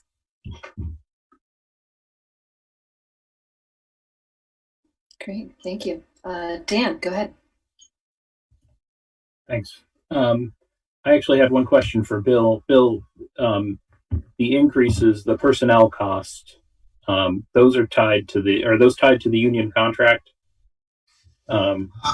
We don't have union contracts right now for police, for any of our units for next year. We'll be bargaining them. But it's anticipating. We assumed we put in 2%. We didn't, as we said, we didn't do any this year with the exception of the one fire that was already bargained. So it includes an estimated 2% cost adjustment, as well as steps that people might be entitled to, or costs of insurances, those kinds of things, the inflationary costs, but it's not due to additional employees. Okay, right. So I mean, it's just for existing costs that we're anticipating, and I think that's an important point. That we going into this budget really instructed the city manager to hold firm on keeping the budget as level funded as possible, which really means cuts, because we are missing these revenue sources. And it was with the mind of the residents of Montpelier, which is, how do we preserve services, core and essential services that we all have relied upon? Maybe not each one of us relying on each service, but as a general population, as a commonwealth of citizens, we have relied on these services. And we made a decision to make this a human budget, which is to say every line in this budget just about that relates to personnel relates to a person, an individual who has a family, who is depending upon the salary and benefits that the city of Montpelier provides. And I for one was not in favor of a budget that would cause that kind of personal hardship at this time to individuals, who have served the city. And we can talk about next year, and we may have to, budgets that talk about a constricting of certain services and reducing them. But one of the goals here was to keep the services on the table that we've come to rely upon, and to recognize the staff of the city and their contributions to our working as a city, and to preserve them, to give them that security, because at the end of the day, those are individuals who go home and they support their families. And I think that's a really important way to think about a budget, because we're funding these positions that people consider their jobs, that have put years into. And that was really one of the thrusts in that. So if some of that results in personnel overruns, I don't think that's necessarily hypocrisy. That's but it is holding on to the idea that these individuals, this father or mother or parent or sister that has to support a family, can continue to do so. I think the example that was given before about the DC police is interesting, because I saw the videos, and there were two examples. The example was brought up in some of the public comment about the officers who seemed to let people into the Capitol who took selfies with some of the rioters and looters. But there were also other examples of police putting their bodies in harm's way, in suffering injuries, protecting the building and protecting the individuals inside. And Eugene Goodman, whose name cannot be said enough, I think, who saved a number of lives by diverting a crowd of people running up the stairs away from the Senate chamber that was unsecured. That's the kind of bravery that these type of first responders demonstrate, and you can go back to 9/11, to people running into danger and not running away from danger. So I think there's that split, and there's that dilemma. And I think that the objections and the issues that have been raised about, do we need armed police? Do we need these type of forces in our in our communities are important questions to ask. And I support the asking of them. I supported the police review committee for those exact reasons. That we have to look, we have to always be better. And we are not, simply because we're in Vermont, immune from the societal ills. But to ignore the contributions that the individuals make within that and the role that they do play, I think is we have to be careful, because that in some ways, weights the question unfairly. And I think that we have to think about those issues. And that brings me to really my last point, which is I think a lot of the concerns that were expressed tonight, and I share my fellow councilors' response of saying, thank you for bringing this forward. Thank you for talking about this. We welcome this kind of public comment, public feedback. We all have tough skins. So, if you wish to frame it in a way that, cuts, that's a way of getting people's attention, that's fine. But I think at the end of the day, we have to look at the data, and we have to look at the information, and we have to look at the bigger picture. And that's where I think the police review committee can do a lot of good. Making a cut on a line item in a budget has unintended consequences sometimes, and it doesn't necessarily do what's intended. And I think the cities that are most serious about this, and the example I would give is Minneapolis this summer made sudden cuts to the budget, and had to reverse them a few weeks later. If we're talking about true change, it's a slow process. It may not be as fast as you want it to be, but it's one that's thoughtful and one that can bear weight. And Edmund Burke contrasted the American Revolution with the French Revolution on exactly those terms, and noted that there has to be a thoughtful process as opposed to one that's driven by sort of a passion. And Jonathan Swift said, "Imagination getting astride of reason is where we lose sense." And in that respect, I urge you to keep that passion and keep these issues coming up. But we have to work through this process. So thanks. Sorry. No worries. Anyone else? Jeff, go ahead. Thank you. We will be this is a big project. We've got our budget book, which you've seen, and there's lots of pages, lots of lines of expenditure, and what we're going through another public hearing next week, and the goal is the goal that I have, and I think most of the members of the council have, is to provide a whole range of essential services that the city, residents of the city rely on and really demand from their city government. And most often are services that only a municipal government can provide.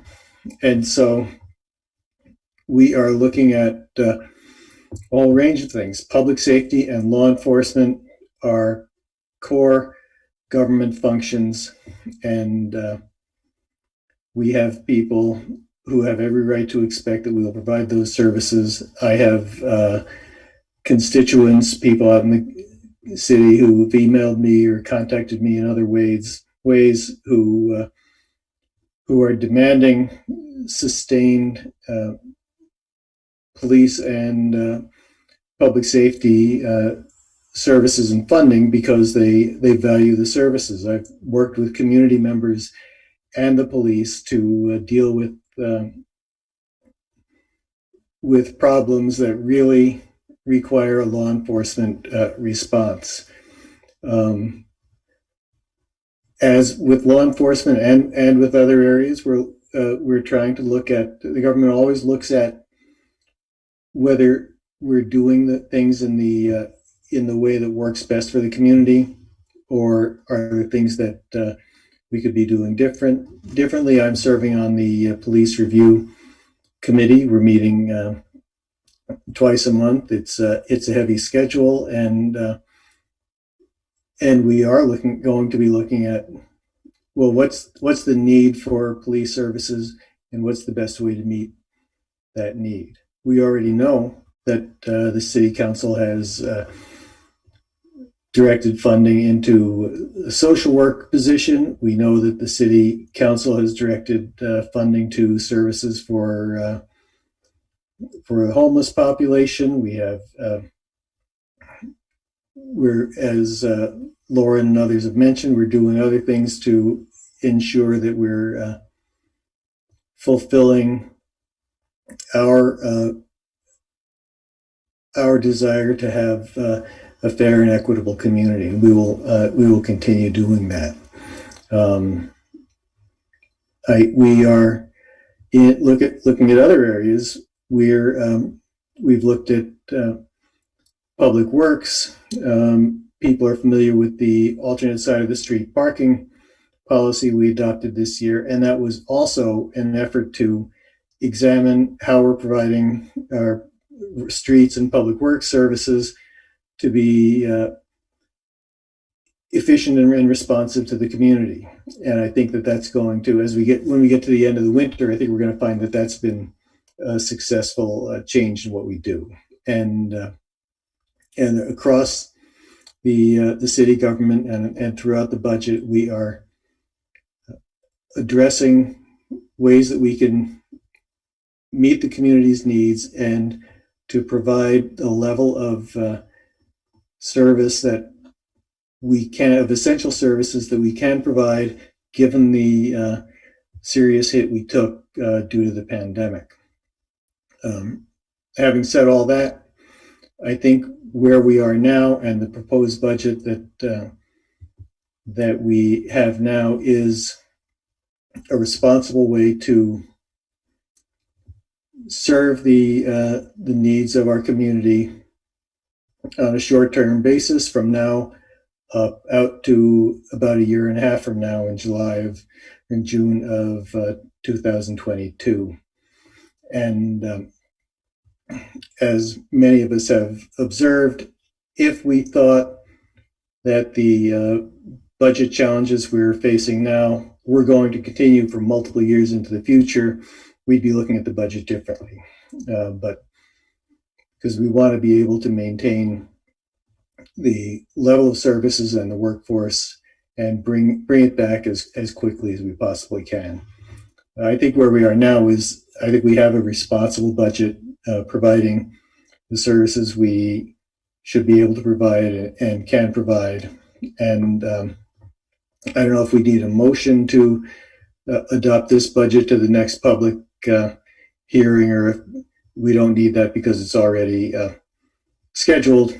But if it is, I would make a motion right now to adopt this budget and present it at the next public hearing.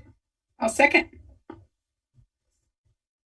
Okay, there's been a motion and a second. I'm going to officially close the public hearing and assume that I opened it when I invited people to speak. And all right, so any further discussion? Okay, all in favor, please say aye. Aye. Aye. And opposed? Okay. All right, well, thank you again, everyone, and let's keep an open dialogue about this. All right, so we are going to move on to the item from the consent agenda, which was the ACCD grant, which, yes, go ahead. I just want to remind folks while they're still on, the people that are interested in the budget, that the next hearing is next Thursday, the 21st, 6:30. Not Wednesday, yeah. Right, thank you, yes. Okay, so Cameron, go ahead. Thank you. So I'm here to discuss the potential grant application for the ACCD Better Places grant. It is up to $20,000 no match grant to make, honestly, to make better places. So city staff got together. I worked with a pretty large group of city staff from planning, DPW, parks, and Montpelier Alive to sort of brainstorm what we could do with that type of funding, since Confluence Park did get sort of funded through other grants. So that was our initial thought. And then the bigger thought came, how do we really renovate and revolutionize sort of the corridor of coming into town? And that became really our main focus, is how do we invigorate that space? Y'all moved recently to sort of pay for that space from the state. And right now it's it's just an empty lot.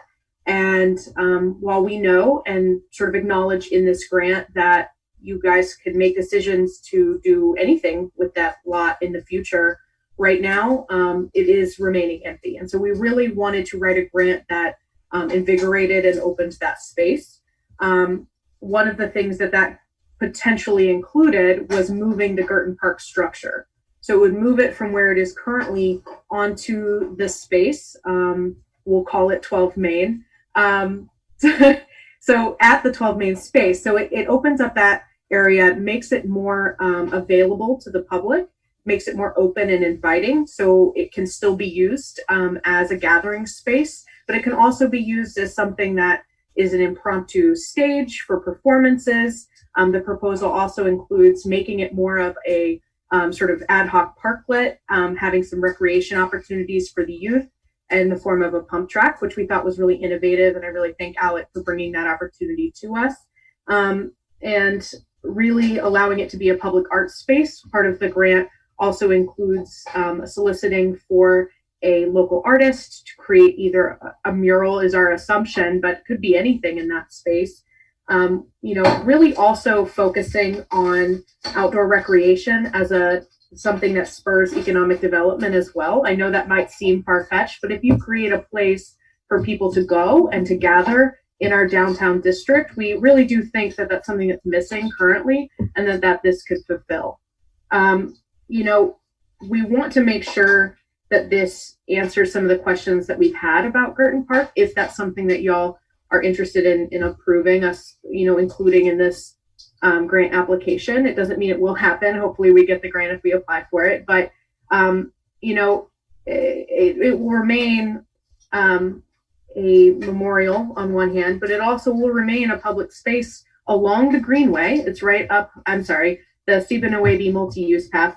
Still trying to get Greenway out of my head, apologize.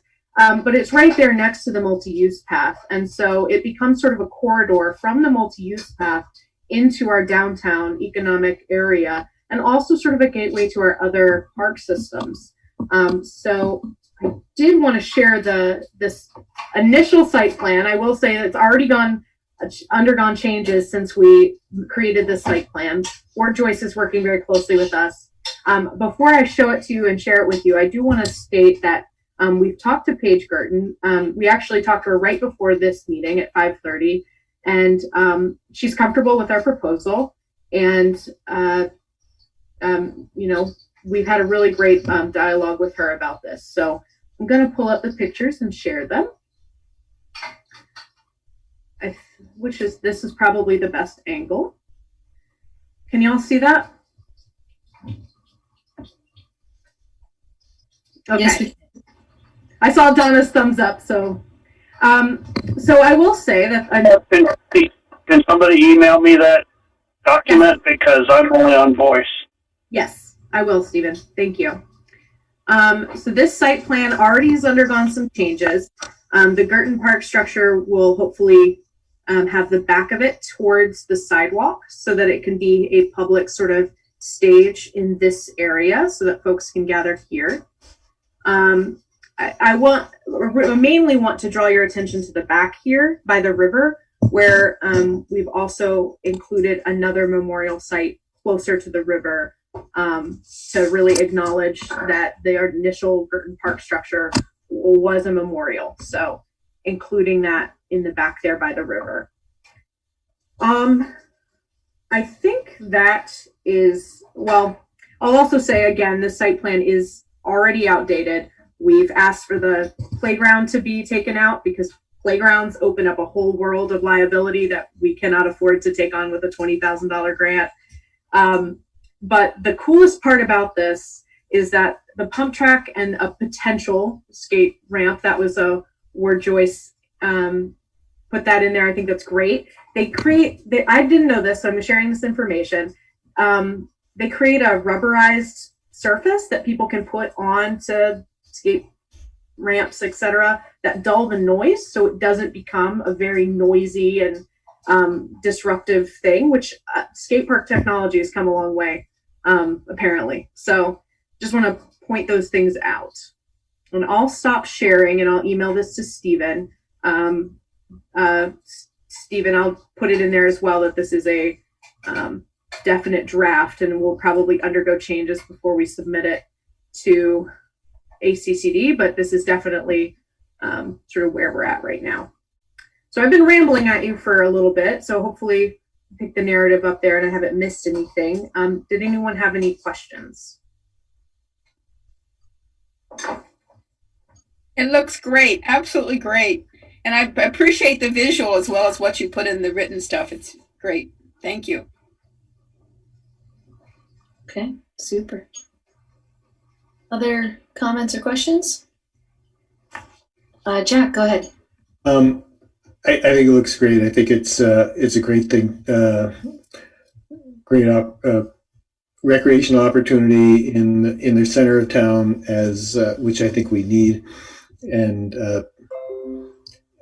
as long as we're in the position of not having a final plan for what to do with that real estate, I think this is a good thing.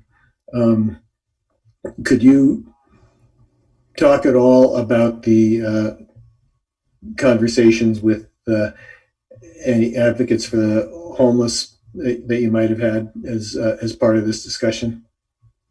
So we've brought this up a few times at the Homelessness Task Force, and I know that Council Member Casey has spoken directly to folks there, as well as the peer outreach worker for Good Samaritan has also talked to folks at the shelter there, and people aren't, and I'm going to say this in generalities, no one has said this to me directly, but from the reports that I've received, people are not using that as a overnight shelter.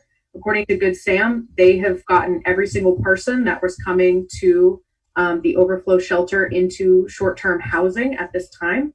So people are using it as a hangout spot like anything should be used on a bike path, right?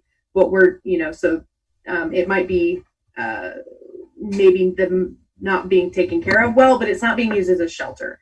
I know that our homeless service providers are working very hard and diligently right now to get new opportunities for a longer term and real and holistic shelter instead of relying on our church systems. That again is not a city necessarily project, so I can't really speak more to that right now, but I do know that a lot of those things are in the works. But it's not a permanent solution, but moving it doesn't seem like it would deter anyone from using it as a hangout spot. So it would still be used as that, but again, it's right on the walking path. It's right next to the sidewalk. So there is more visibility if we're concerned about, improper use of that. It really does move it to a space that has more oversight. So I hope that addresses your question. It does. If I could follow up, I had a conversation this afternoon with Ken Russell and Dawn Little, and I heard much the same thing. I think people, we all know this. People need places to hang out. It's in urban studies, it's called, a third place. It's someplace it's not your home and it's not your work, but you have some place to hang out and interact with people. And I think this is that when before I opposed moving the park structure, it was because it was seeming like it was taking that away. And I feel pretty good about this idea, keeping in mind that, as I mentioned in my conversation with Dawn and Ken this afternoon, obviously the way we fix the problems that people who don't have homes are facing is to make sure that we don't have people that don't have homes. And we need housing is is a fundamental necessity of life, and we need to keep pressing on that area. But I support this. I don't want to prematurely cut off discussion, but I would move to approve this. I'll second it. Okay, there's been a motion and a second. Is there any further discussion? Connor, go ahead. I just want to chime in. Cameron mentioned it. I have spent a few hours there over the last few weeks. I probably only had conversations with 4 people, so I don't pretend that that's everybody who hangs out there. But the 4 I did speak to, all of them had a place to stay that night. So they weren't completely dependent on that structure. And the invitation was extended to be part of the ad hoc committee with Dan and myself as we look at this, and there wasn't any interest. So really did try to, kind of take the pulse of it, and didn't get a ton of feedback there. Donna, go ahead. I would like for us to come to some decision if it's a 12 or 16, and that the motion carries no matter what number we end up putting on this location. We do know the location, right?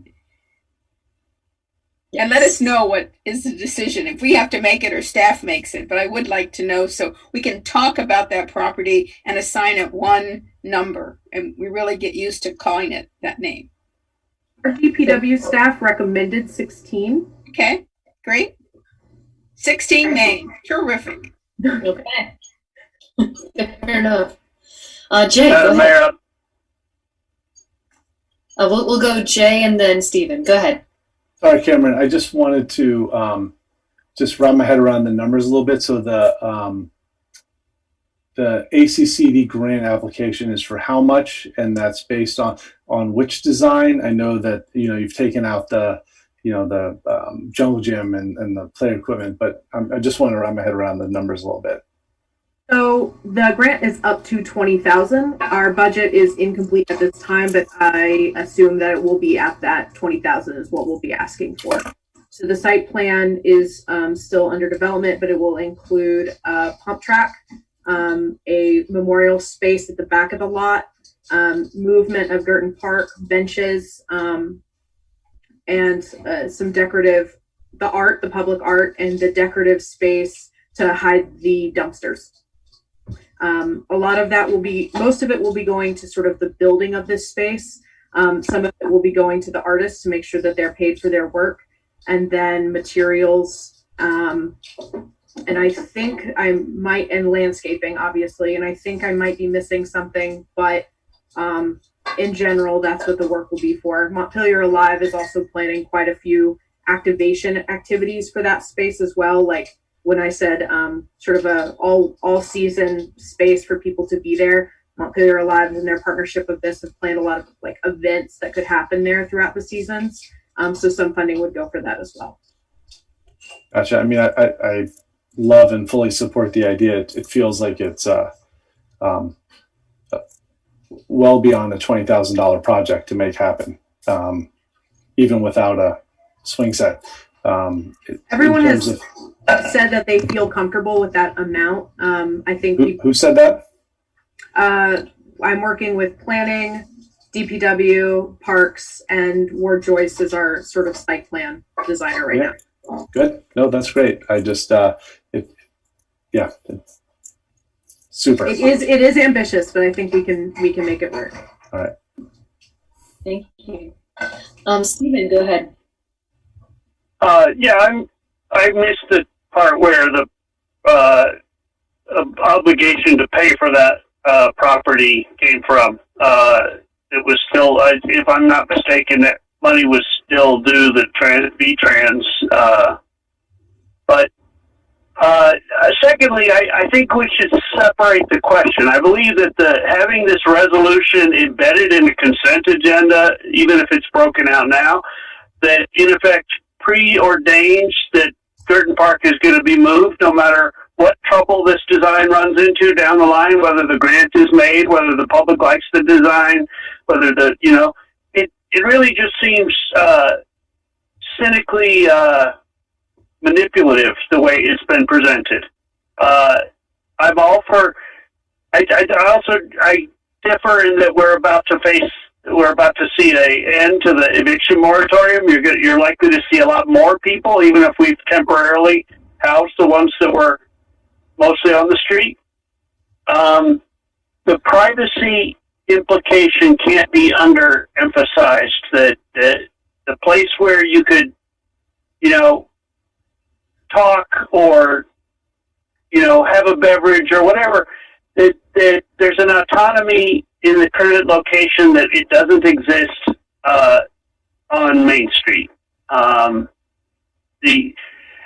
believe that one of the more little understood, but the kind of core erosions of the mental health of the unhoused population has to do with the lack of privacy, the lack of a place to gather your thoughts or feel unscrutinized. And I don't think we're factoring that in here. I think, in fact, I heard someone state the oversight that was desired and more desirable of having this, thing moved to this location.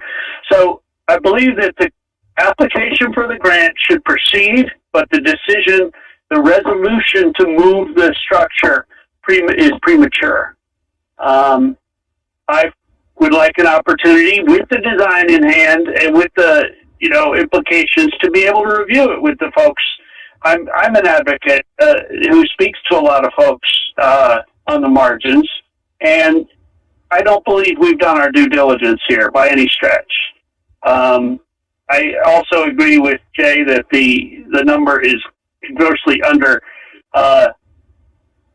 Departments don't have to take responsibility for their underestimates when it's a no name, no face, no document. I believe that we need to nail this plan down in detail if we get the grant and do things in the proper order. And resolving to move the thing is not the proper order. Thanks. Okay, thank you. Well, and indeed, there's no guarantee that we will get this grant. And even if we do, as it is, this is more or less I don't think this is incorrect. It is more or less a temporary plan as we continue to decide what will happen with that space in the long term. So in any case, there will certainly be times to review. So, okay. Mayor, I forgot one key point. In our priorities to have this artistic endeavor take precedence over public restrooms is absolutely absurd and shameful. Thank you. Thank you, Stephen. All right, any further discussion? Okay, all in favor, please say aye. Aye. Aye. And opposed? Okay, I'm seeing no opposed, so the motion passes. And I think we are, well, we're at 8:30, which would be a convenient time to take a break. But I also just want to look at some of the things. There are some things that we really do need to get to tonight. And my hope is that we can get through all of the things, actually. But I may, is it urgent to have the second quarter budget status review tonight? It's not urgent, and it was a commitment that we made that you had asked for with regard to the the interim budget that we put in the mitigation plan. I think the short version is, as Kelly could tell you, is that we're sort of on track. We're not ahead or behind. We're right where we thought we'd be. Yeah. Okay, well, let's, the other thing is, like, if we move that, then Kelly has to stay. So that's my only consideration there. But let's take a 10-minute break, and then we'll decide what we want to do. Is that fair? Okay. I will see. It's 8:30. I'll see you all in 10 minutes.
Okay, I'm just going to go ahead and say that I have faith that we can make it through this agenda, which means let's just do it so that Kelly can give her update, and then she probably, I mean, stay or not, up to you.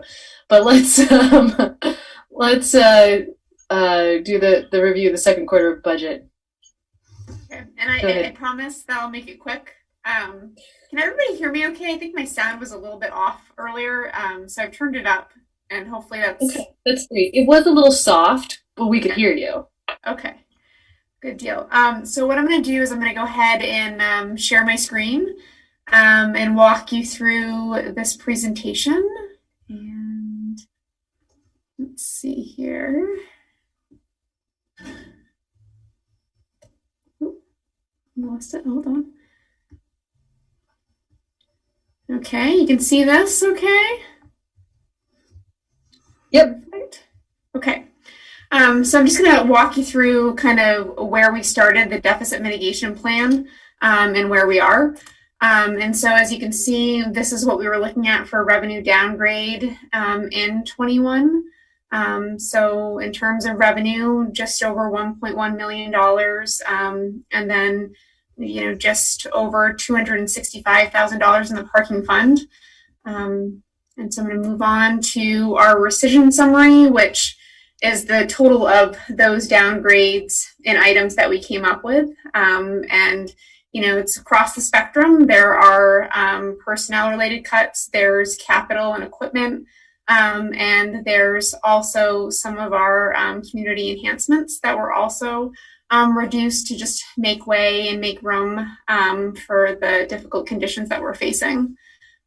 So that being said, we are within range with this plan, and it's taking hold. So I'm pleased to report that. I'm also pleased to report that we have received CARES funding.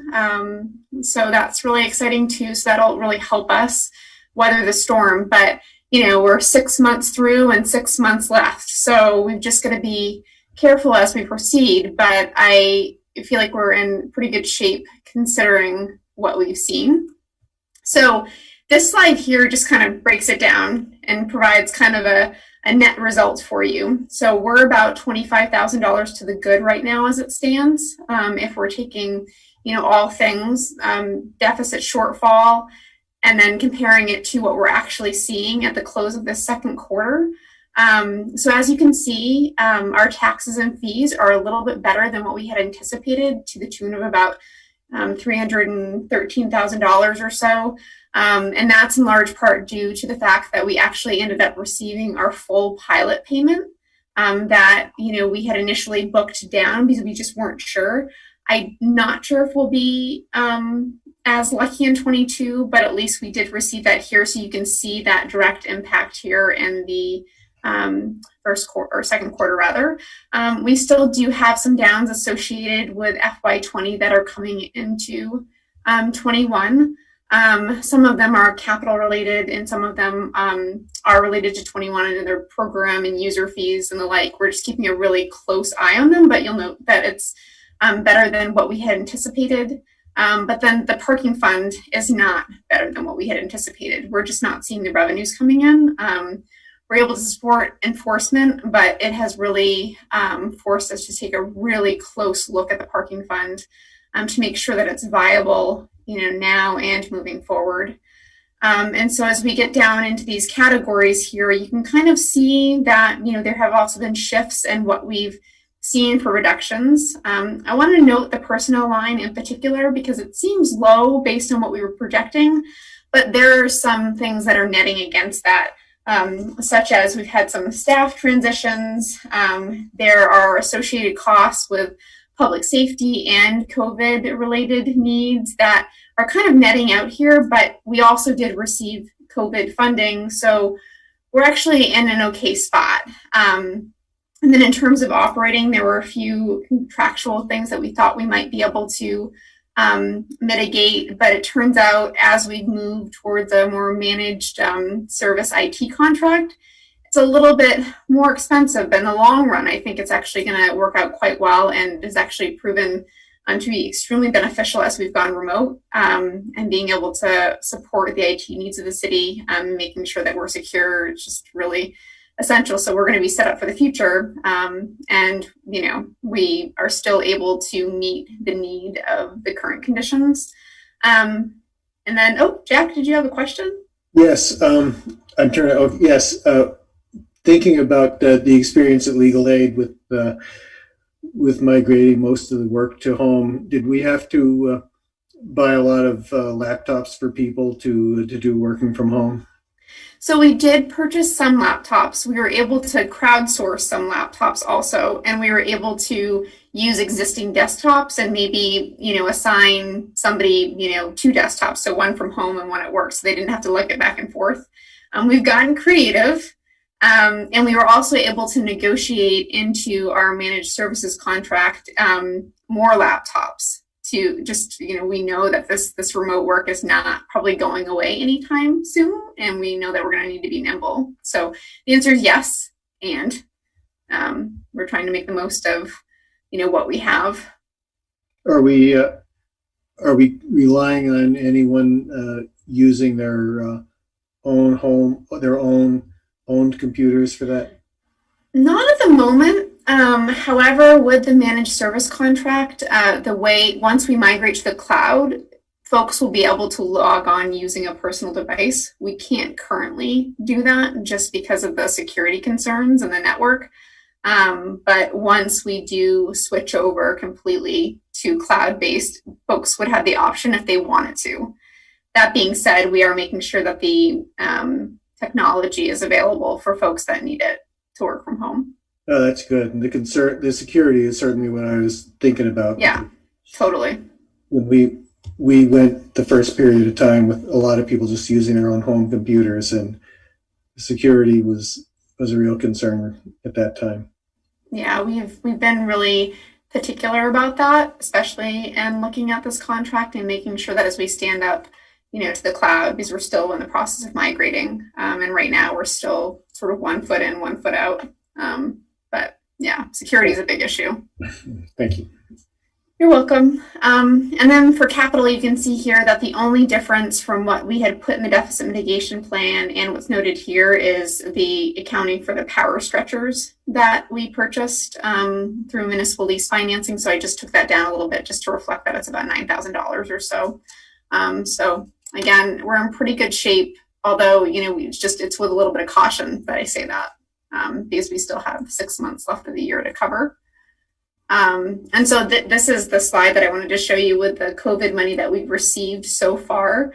A big chunk of it is related to the local government expense reimbursement grant. And so we did put in for, items like plexiglass barriers, some laptops, personnel costs that were eligible. We did have some shifts in duties that are associated here. So, we feel pretty fortunate to be able to have secured that funding, because it'll, again, really help us as we get on. Let's see. Don't want to jump ahead here. So the parking fund, here's our plan for dealing with the parking fund. So if the trend continues right now, we're down about $177,000. And if that continues into the second half of the year, then it's about $354,000. And so we're really monitoring the fund pretty closely and seeing, how those revenues are coming in.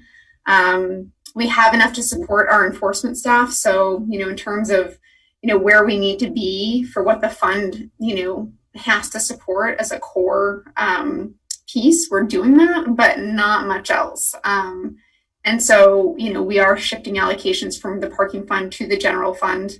And that's where, some of our planning with the mitigation plan really helps, because we've made that room to be able to do that. And then I also do want to mention something that's actually pretty exciting. And so it's good news in a time like this. We've been working on it, and I had been hopeful that we would get to it sooner, but by the end of the month, we'll have Park Mobile rolled out in the city, which will really help with our aging parking meters. So it's something that we had talked about on the list of things that we would need to fund.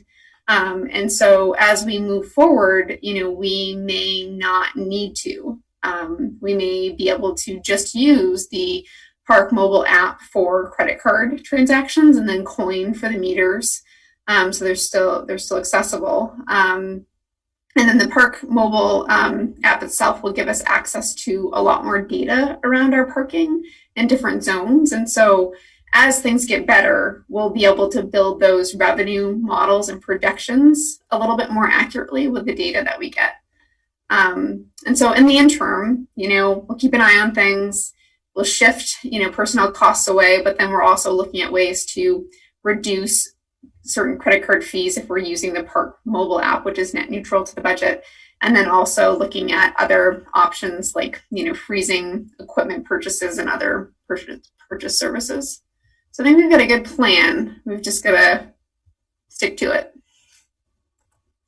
So my recommendation is to kind of, hold the line, be as conservative as we can be with spending, in hopes that, we end up in a better spot. We just don't know that yet. And, the pandemic is just dragging on. And, we know that with the rollout of the vaccine being a little bit slow, we'll see. But I think we're in a good position to be as nimble as we need to be. And so I would recommend keeping the plan in place, spending on essential operational items only, and then maintaining our hiring freeze only in areas where it's necessary.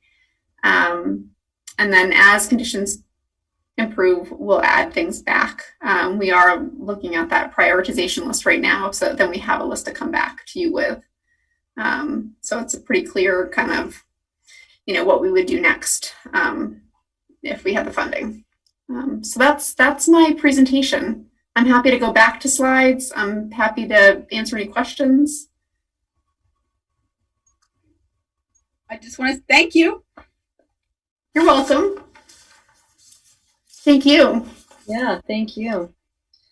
If you can stop sharing your screen at this point. For some reason, okay, there we go. Great. Any other questions for Kelly at this point? Jack, go ahead. Thank you, Kelly. This is a great presentation. I appreciate it.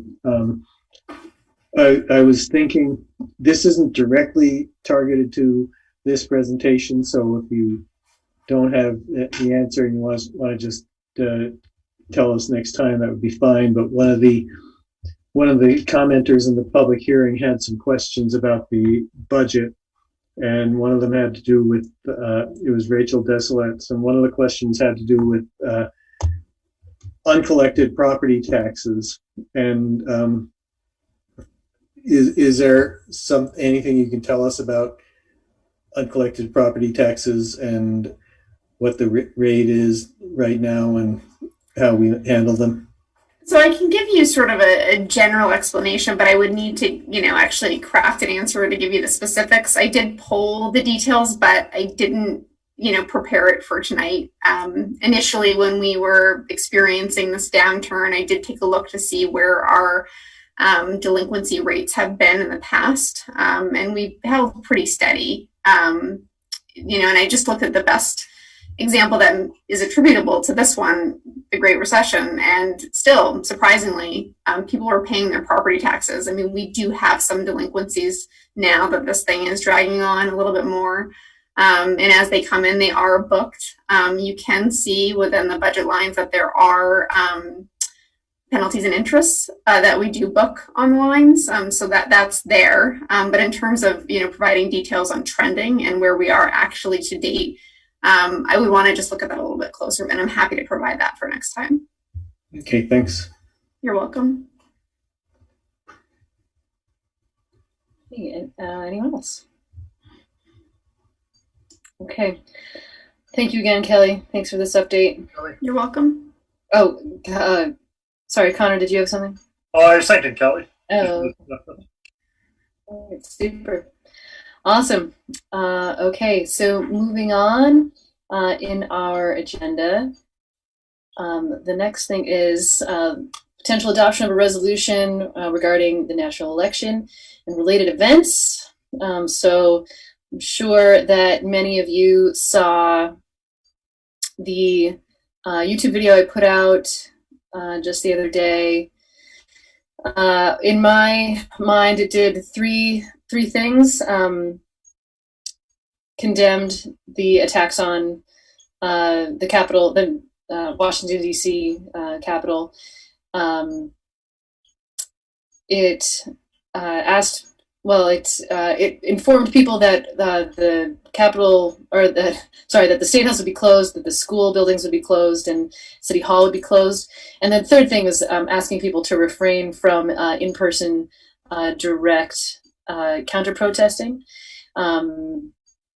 And I know some of you wanted to also weigh in on that, and I think that's perfectly fair. There's actually an addition that I would like to propose to it, but I know Jack also had some thoughts on this.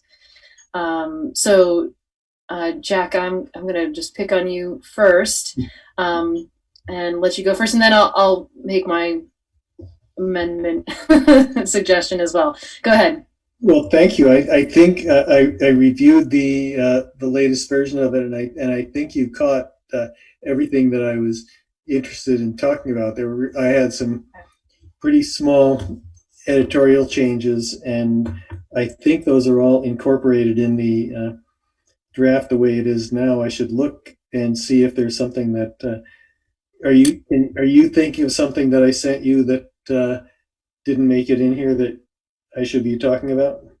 No. So my proposal is sort of just a different ask, a different chunk. It's a different thing. So. Okay. So yeah, I don't have anything to ask you to change more than what you've already changed. So thank you. Okay. So I also just want to. I think it's fair that in addition to, if we're going to ask counter protesters to. Really for people to refrain from counter-protesting, I think we also need to ask anybody who's coming to not bring arms. I mean, this is not a directive. It's not, it's not an order. It's legal for people to bring arms, but we've asked people to not counter-protest. We can ask people to not bring arms as well. So I'm going to throw that in there as well into the last whereas, and I can come up with some language. I think I have some language. I just need to pop over and grab it. Lauren. Yeah, that was the one thing that stuck out to me. So I like that addition. I mean, it seems like some language around tied to that, remain peaceful and unarmed, however you can word it. But, protesting is all of our right, but bringing violence is not our right. So however you can magically word that if you've got a proposal. With that sentiment. Yeah. Dan, go ahead. I was just going to say maybe something along the lines of, a peaceable protest. There's neither need nor necessity for being armed at a peaceable protest, and we strongly encourage anyone coming for either protest or to any of these events to do so without firearms. Sorry, that was awkwardly worded. I think it was fine. Gets it. But the I sentiment. I think tying it with the peaceable protest language, I think may strengthen it a little bit. And it's the idea that we're certainly not discouraging. I mean, we're not saying they can't protest because they can. But simply strongly discouraging and firearms. Yeah. Donna, go ahead. I was thinking, Dan, could you put it like, please come to peacefully protest unarmed? Or please come unarmed to peacefully protest? Just like a simple sentence instead of a much longer sentence that you started with? Well, I just don't think we want to say the words "please come" in a resolution that's saying "please don't come." Right. Read out what I just Peaceful wrote out of that. protest without arms. Okay. Yeah. Cameron, you wrote some of that down? I did. So your last whereas, I ended it with, in addition, so after it says we're asking you to consider safety first during these events. In addition, there is neither need nor necessity to be armed at a peaceful protest, and anyone coming to any of these events, please do so without firearms. I like that. Yeah. Very well done. Yeah, and again, acknowledging, well, at least in this space, want to acknowledge that like it is legal for people to bring firearms. Well, we can always ask them not to. So, okay. Any other thoughts, Connor? Go ahead.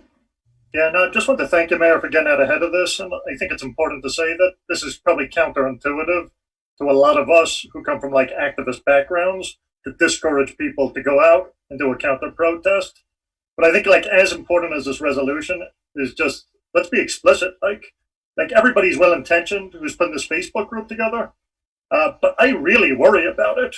Let's call it what it is. The president is inciting domestic terrorism. A lot of the people who are showing up on Sunday are listening to him. They're going to be there. They're going to be armed. They're going to be angry. So to advertise, I think they backed off on this. It was initially a family-friendly protest. I think you got to be really careful here. You can't be bringing kids to this, or somebody could really get hurt. So again, I respect all the people who are putting this Facebook group out. But just pay attention. It's not more courageous showing up. Like the mayor said, there's other ways to protest this. Don't put yourselves in jeopardy.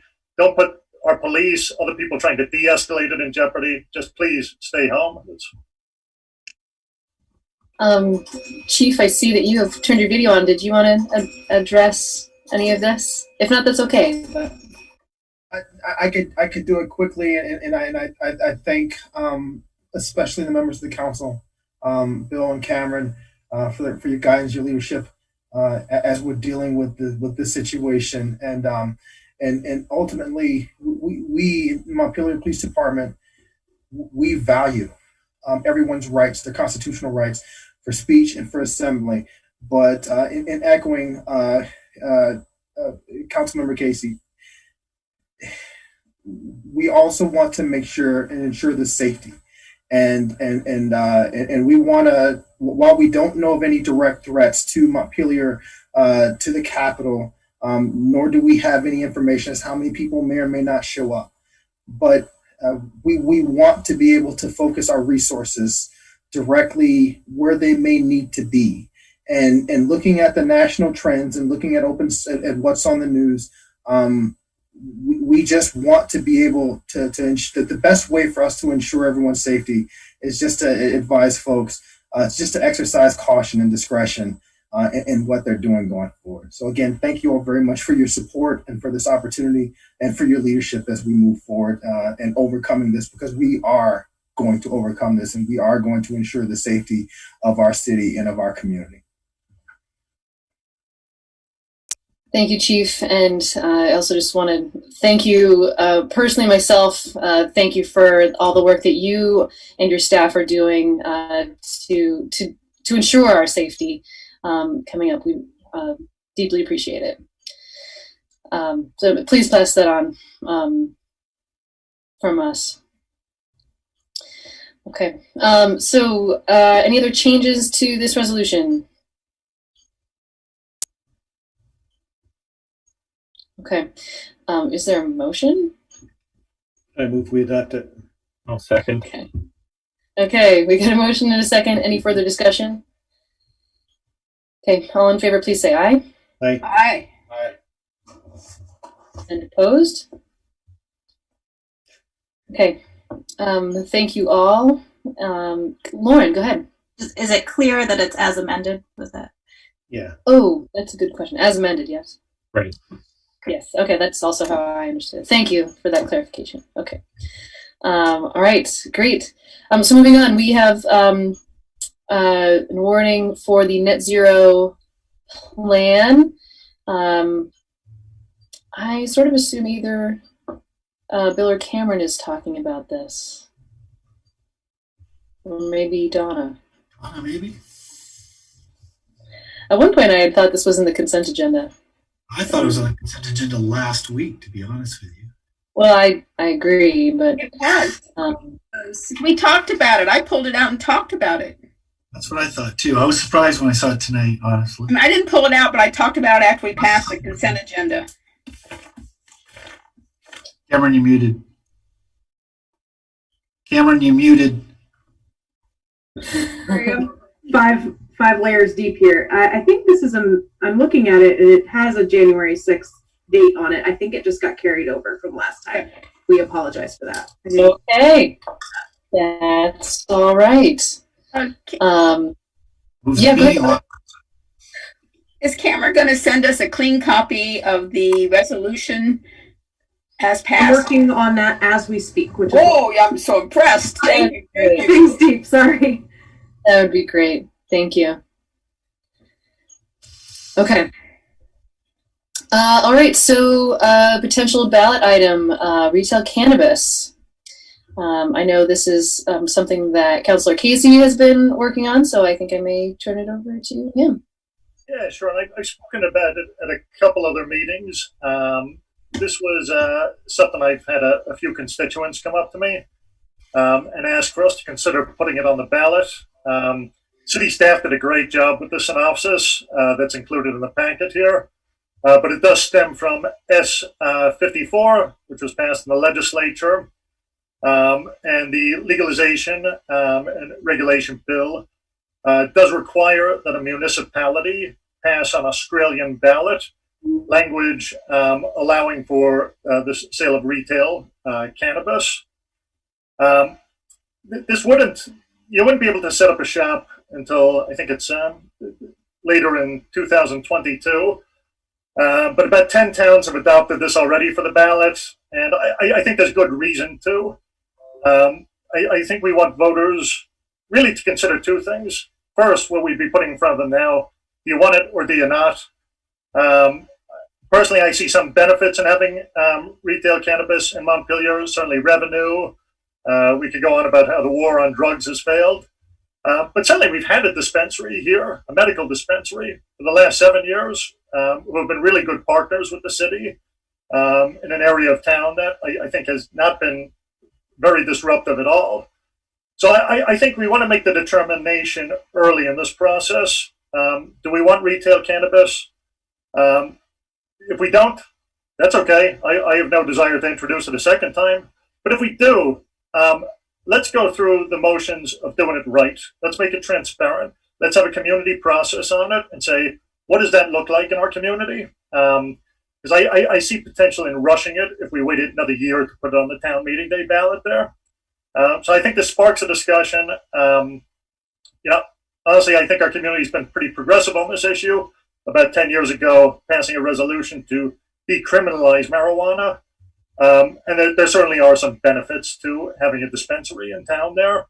And being one of the first, I think, encourages early investment in this and allows us to have all the information we need to make an intelligent decision. Again, I'm not an expert on this.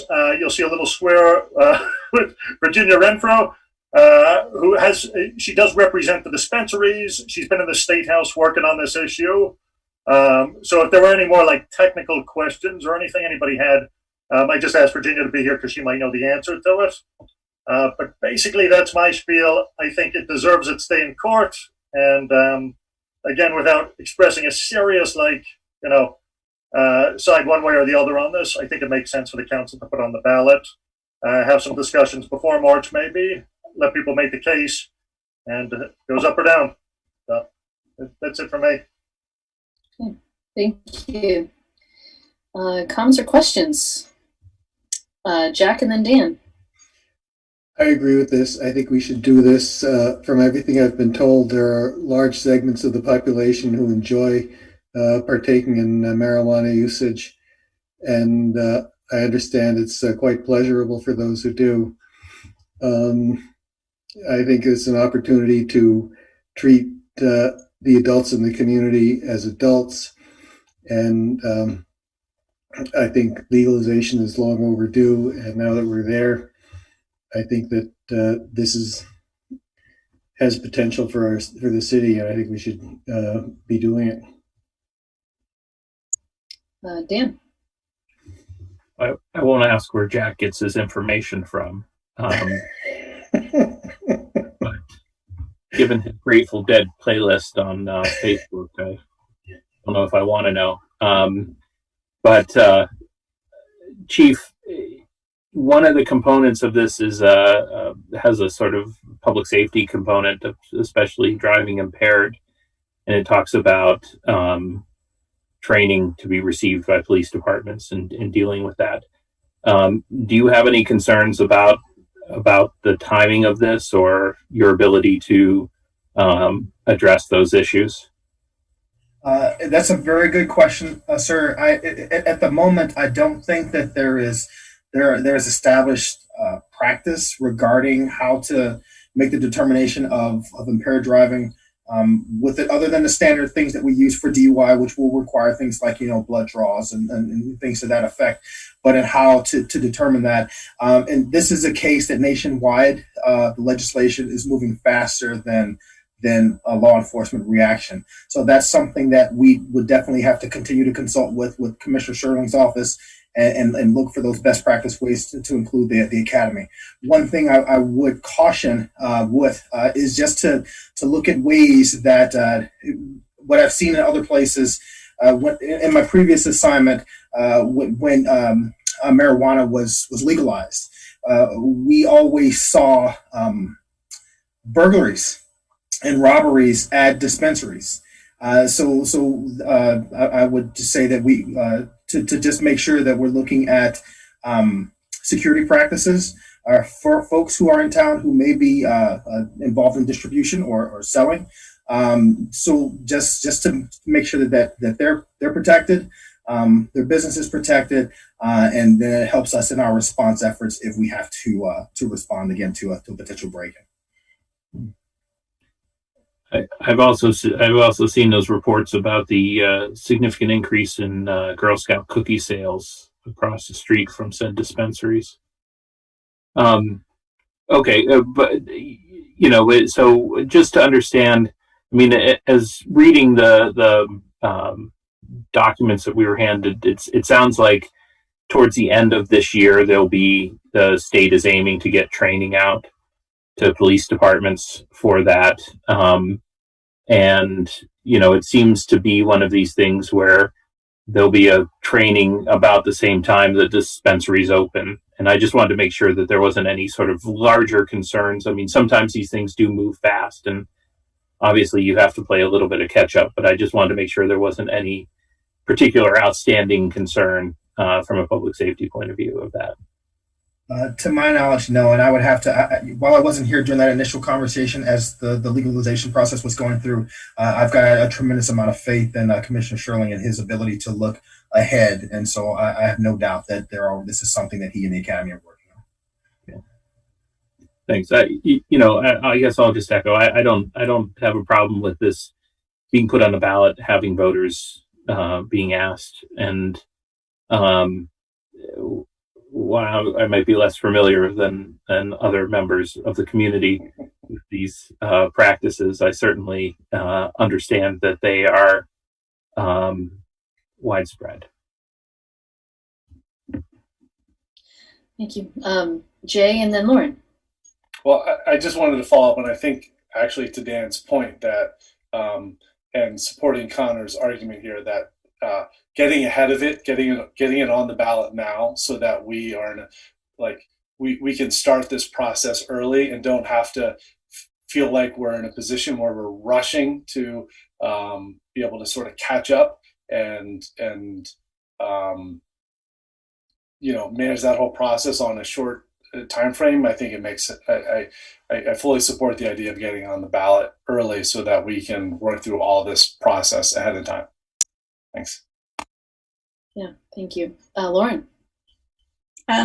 Yeah, I agree as well. I think hearing the will of the voters now and then having lots of time to plan makes a lot of sense. I just had one question. It might be for Virginia. Just if people were wondering how this would roll out, and it might not be clear yet as this is getting going, would it be like the way people get liquor licenses now? Is that the kind of role the city would play potentially as operations were getting up and running? Or is there any sense of that yet, or is it too early?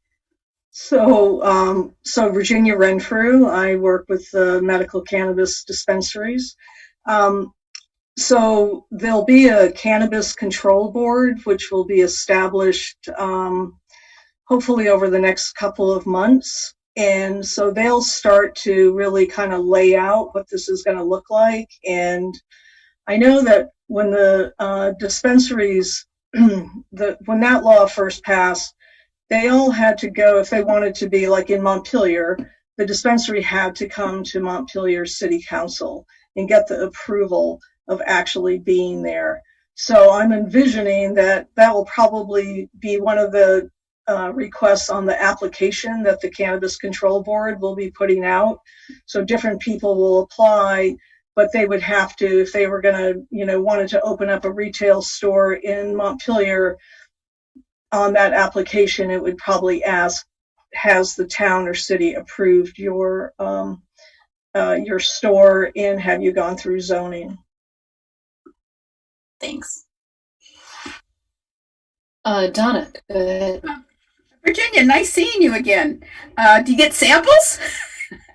I was just reading the language about the local Cannabis Control Commission. And it's like the liquor board, if I understand this right. It's set up and then we no longer govern it. It's independent, is that correct? Well, and actually in Act 164, it does allow each municipality to have their own kind of cannabis commission if they choose to have a retail store. And if you have a local tax, which I think is 1%, if you have that in place right now, then you can apply that to the cannabis retail store. My understanding, if you're a town who doesn't have that, you can't put it in after the store comes in. But then the Cannabis Control Board will also be looking at local fees of what cities and towns can charge for different fees to these businesses. But the only request by the legislature for city and town voter approval is for the cannabis stores. So there'll be, small growers, there'll be wholesale, but none of that has to go through what the cannabis retail stores have to go through as far as being approved by the voters.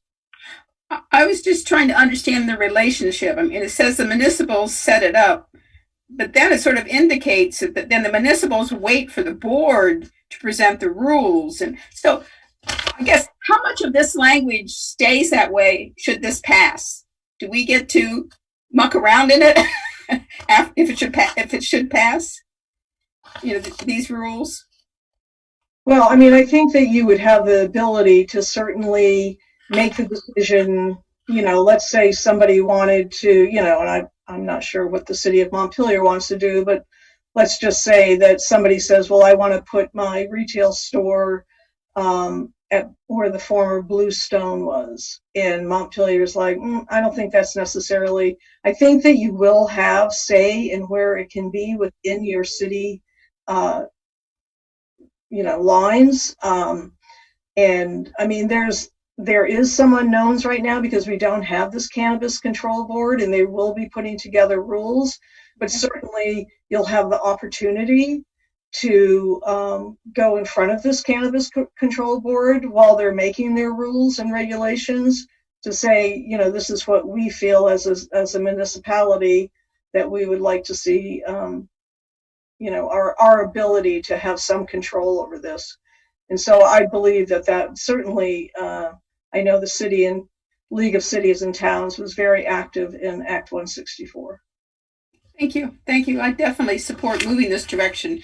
I think marijuana needs to be treated like liquor. The more we do that, the better. So thank you. So I have question and a comment.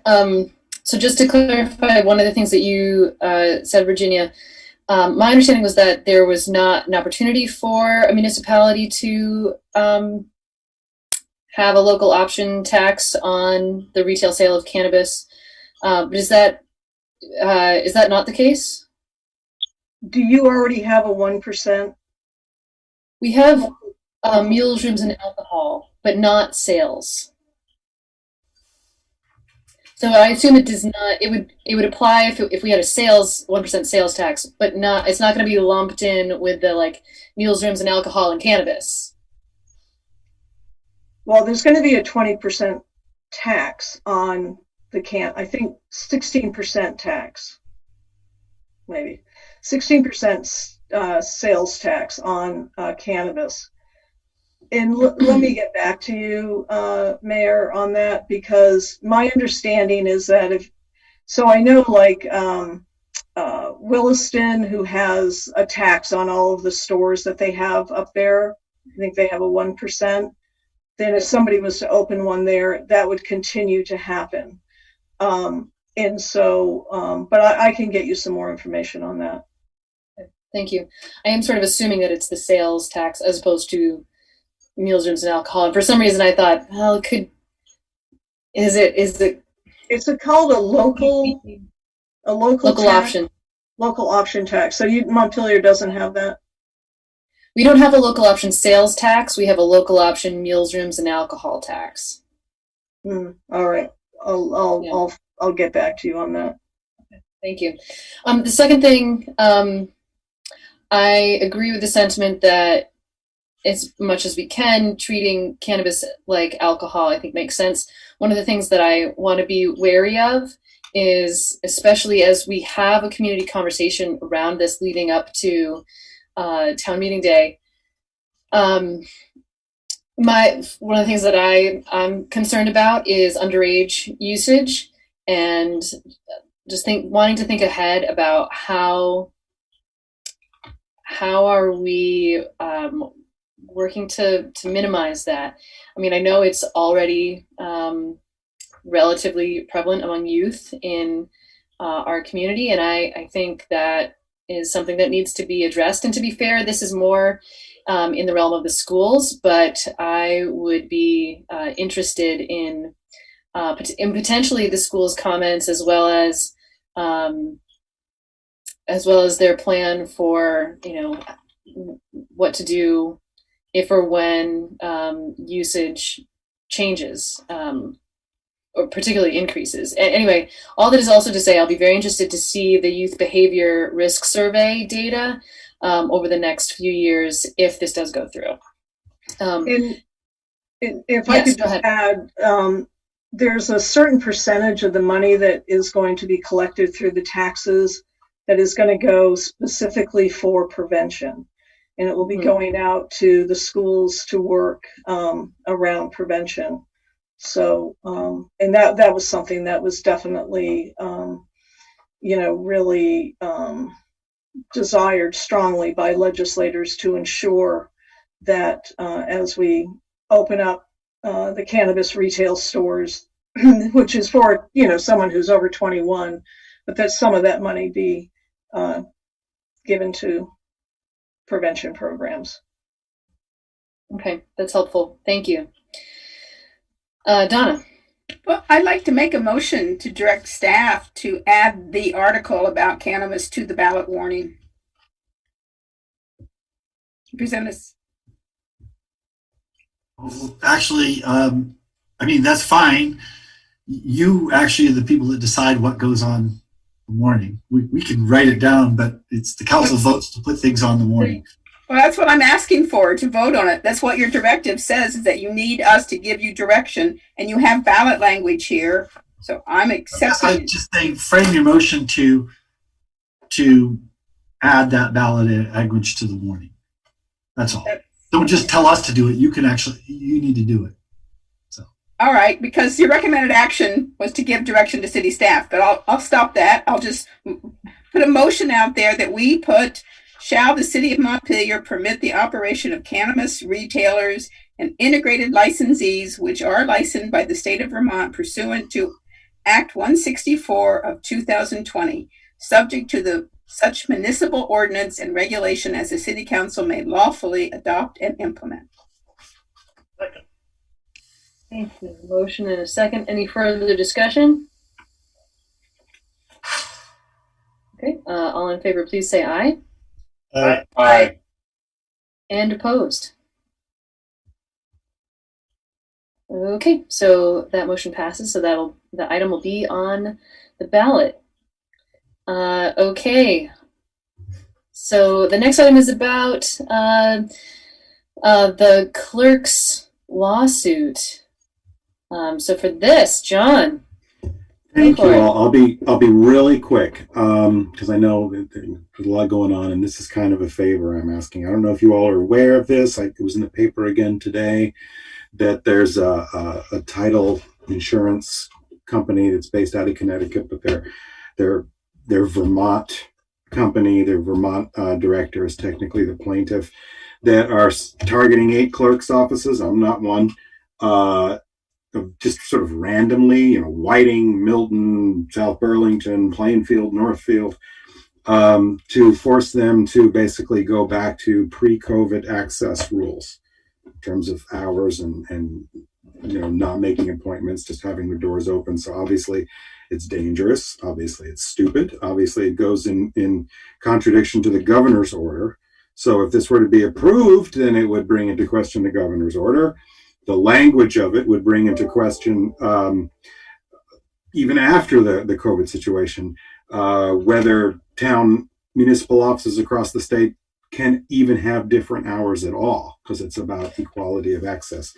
So anyways, it's dangerous. It's ridiculous. They have a motion for an expedited hearing, and that is being heard at the end of next week. I've already gotten a letter signed by more than 200 clerks and treasurers across New England and in New York that I sent their way, deploring this. And it would just be, since it is something that would infect, oh, that's a Freudian slip, affect, entire municipal buildings and then presumably towns, if you started a cluster at City Hall. I just love some backup, if you all, I didn't want to craft a resolution that felt a little presumptuous, but if there were just a motion, of the sense of the council, condemning this action, it would be helpful. I think I could talk to Cameron about getting that out there, and it's just another person coming down on it. Another entity. Yeah, go ahead. I agree. I reviewed the complaint. It's one thing that was striking to note was that while the complaint says that all these towns across the state are violating the law in a very, very vaguely worded way, violating the law by not allowing access to the land records, the complaint does not indicate a single person who has attempted to gain access to the land records of any town in the state and been denied or hindered or delayed in doing so. I know that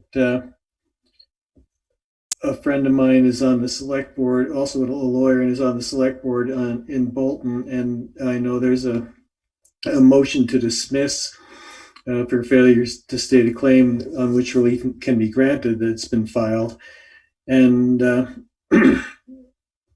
I think that this is, on its face, this is invalid and illegitimate pursuit. And I certainly agree. I would move that it be that we express that it's a sense of the council to oppose the relief sought by this litigation, although not by devoting any funds or other resources to doing so. I second. Okay. Yes, Donna, go ahead. I just want to add to my second, Jack. I mean, you worded it well. I couldn't figure out why. I mean, they had no real plaintiff, no person who said they couldn't get records. I just found it I still don't understand why they're doing it. If anybody wants to understand, there's probably stuff I shouldn't say in open channel because okay, it's about I'll come visit individual people and my opinion of them. But one thing I will just also add, just for your all's information, the existence of this lawsuit, I know of 2 cases now, including one in this county, where it has been specifically weaponized to force clerks to open up hours against their current procedures and policies. One where it's just, a lawyer comes in and says, I want to get in now, you give me access now, or we'll put you on the lawsuit. So is this like challenging executive order? Is that the real basis of it? I think it's more narrow than that. I think it's just petulance. Yeah, I won't belabor it, but yeah. Dan, go ahead. Yeah, I mean, I'm familiar with this lawsuit. I guess part of my concern in sitting here and thinking about weighing in on a lawsuit is, as a town or as a city, I don't know if I'm fully comfortable with the precedent of doing that, because the strength of this argument will rise or fall in court. And I know the attorneys that are arguing on both sides of this, and I fully expect that the arguments that they're going to put forward on standing or failure to state a claim or in actual injury, all the preliminary injunction standards as well, will get litigated. And I don't know, if the intent of the motion is we're not a party to this litigation. And I would think if, for example, there was a lawsuit, involving some other piece of action that didn't directly involve us, we start weighing in, like for example, all the federal lawsuits about the election, we may have personal feelings about it, but I guess I'm a little bit trepidatious about starting to take sort of formal city resolutions or positions on lawsuits that don't involve us. If the resolution is intended really sort of as an expression of support or solidarity for clerks and the governor's resolution, I guess I'm more comfortable with that. But my concern is, I just think, for example, if a city in, say, Alabama had said, we want to take a position against all the litigation, the recount litigation, I think we would have a problem with that. Particularly because it didn't involve them, as this doesn't necessarily directly involve us. If we're trying to articulate a position of support for general, maybe that's much more comfortable. I'm starting to repeat myself. I apologize. I think that's my concern, and I'll stop right there for the time being. Can I respond to that really briefly? It does directly involve the city, because this would be a blanket decision to open clerk's offices, which exist in municipal buildings, in city halls, town halls. It would force us to change our policies for access, not just to my office, but to the city hall building. So that is an act of policy separate from the clerk's office. It has to do with the actual physical building and the safety of, what has been decided by the city is our appropriate moves in the interests of safety of the municipal, not just the municipal employees, but the greater city at large. It wouldn't just mean I open up my window and put a ladder out the door. It means we unlock City Hall.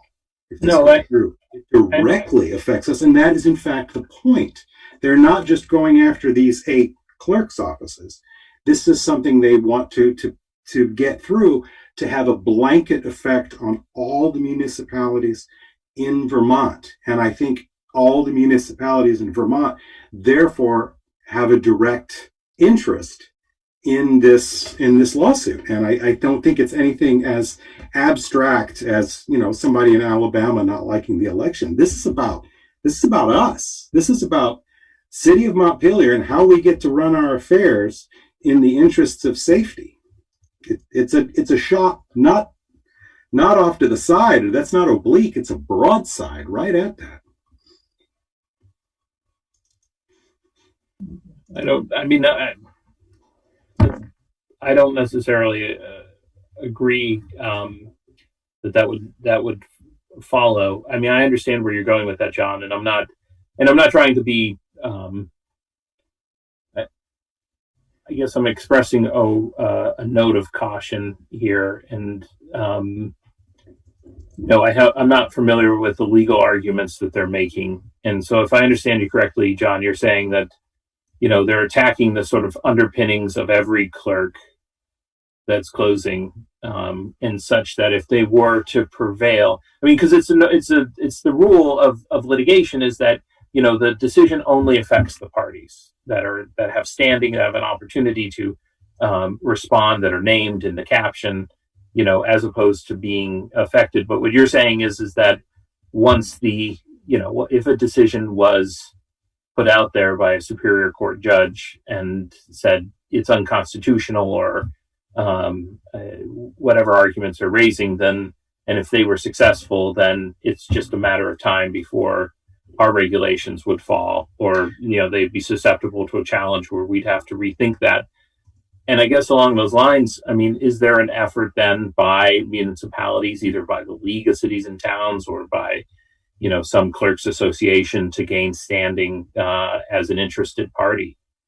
I'm not sure, but another thing to respond to, these 8 municipalities, they are random. Okay. Right. This was not that there were particular issues with these towns. In fact, one of them has the most open policies, I think, of anyone in the state. And all these municipalities are baffled. They don't know who's bringing this. But its intent is to create uniform access. I mean, that is written in there. So it is explicitly about Vermont municipalities. And these are just, you know, the sort of, I wouldn't say random. There's an attempt to sort of get a broad swath of types of municipalities and types of access. You know, you get Whiting in there, and you get Milton in there, or you get Northfield in there, and you get South Burlington in there. But, you know, I think the intent is clear. It's not a lawsuit about Whiting and South Burlington and Plainfield and Northfield and Milton. I don't think that's being hidden. I don't think that's subtext. Right. No, I gather that. And I guess the other, you know, if we pass this, I mean, what effect does it have other than just sort of publicly stating that we support the defense of this or oppose as a general principle? I mean, is there an intent to then take action on this, seek interested party status? I think speaking out is, you know, I have no intent. When I circulated that letter and sent a letter of 200, you know, clerks from across the region, we're not looking for status. We're not looking for anything other than this is our voice, hear it. And I think there's inherent value in that. Yeah, I mean, sorry, Jack, and I know you're, I just want to sort of trace this down, is that, you know, I understand there's a certain public principle behind that, but, you know, I'm wondering if this is talking about, is this something where, you know, and it would make sense to have these sort of unified voices say it. I mean, I presume that the attorneys are going to reach out to the clerks to be able to testify that this is a bigger issue than just these 8 towns. But I mean, that to me would be much more effective to be able to make those arguments to the judge, who would ultimately be the decision maker on that. You know, impeachment is more effective at getting rid of Trump than my speaking out. But I don't think that precludes my speaking out, nor do I think it really, frankly, gets me off the hook for it. I think, you know, you just gotta, if there's something you don't believe, I mean, if nothing else, it affects the cost-benefit analysis for going. They decide at some point they're sowing more ill will than it's worth. I mean, it matters, and you don't have to pick one. It doesn't have to be a lawsuit or a public statement or party in a hearing or a demonstration. That's it's about speak out for what's right or no. Yeah, I mean, I think it's a little bit different, and I guess I still have this at the end of the day, and this may be more of a litigator or attorney's response, which is, fearful about weighing in on this type of litigation, but I think I've made that point. Sorry. Okay. Before we go back to Jack, anyone who hasn't spoken about this topic want to weigh in? Okay. Jack, go ahead. Thank you. While this exchange was going on, I did a little typing to try to address Dan's concerns. And let me read you what I wrote to see if this might be something that would be more acceptable and potentially get a unanimous vote in favor of it.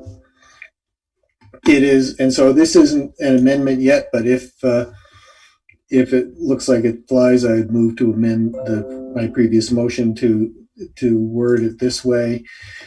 It is the sense of the council that the limits on access to the Montpelier land records adopted by the Montpelier City Clerk are reasonable and reasonably targeted to protect the public health and safety while maintaining reasonable access to public documents. Consequently, the Montpelier City Council supports the municipalities who are opposing the action now pending as Connecticut Attorneys Title Insurance Company versus Town of Bolton et al. Yeah, I think that's more comfortable. I mean, if we want to even insert language that the actions we believe are fully compliant with the governor's powers under the public health statutes. I think that's perfectly. I think I like that phrasing better, Jack. I think that answers my concerns. Thank you. Let me type something else in.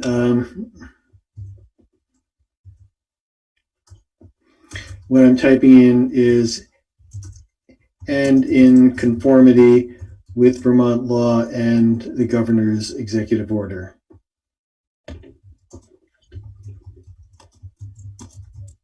Okay. Now I kind of lost whether or not we had a motion in a second already. We did. We? Yeah. Did. And so I move to amend the motion that I made to strike it all and put this language in instead. And I'll happily read it again if you'd like me to. I think that would probably be good just to have it all together. Sorry, Go ahead, Donna. What? I'm just going to say the second is fine with the amendment. But Okay. Councilmember Jack, do you mind emailing it to us? Oh, I certainly would. Thank you. Would not mind doing that. I would happily do that. It is the sense of the council that the limits on access to the Montpelier land records adopted by the Montpelier City Clerk are reasonable and reasonably targeted to protect the public health and safety while maintaining reasonable access to public documents and in conformity with Vermont law and the governor's executive order. Consequently, Montpelier City Council supports the municipalities who are opposing the action now pending as Connecticut Attorneys Title Insurance Company versus Town of Bolton et al. Okay.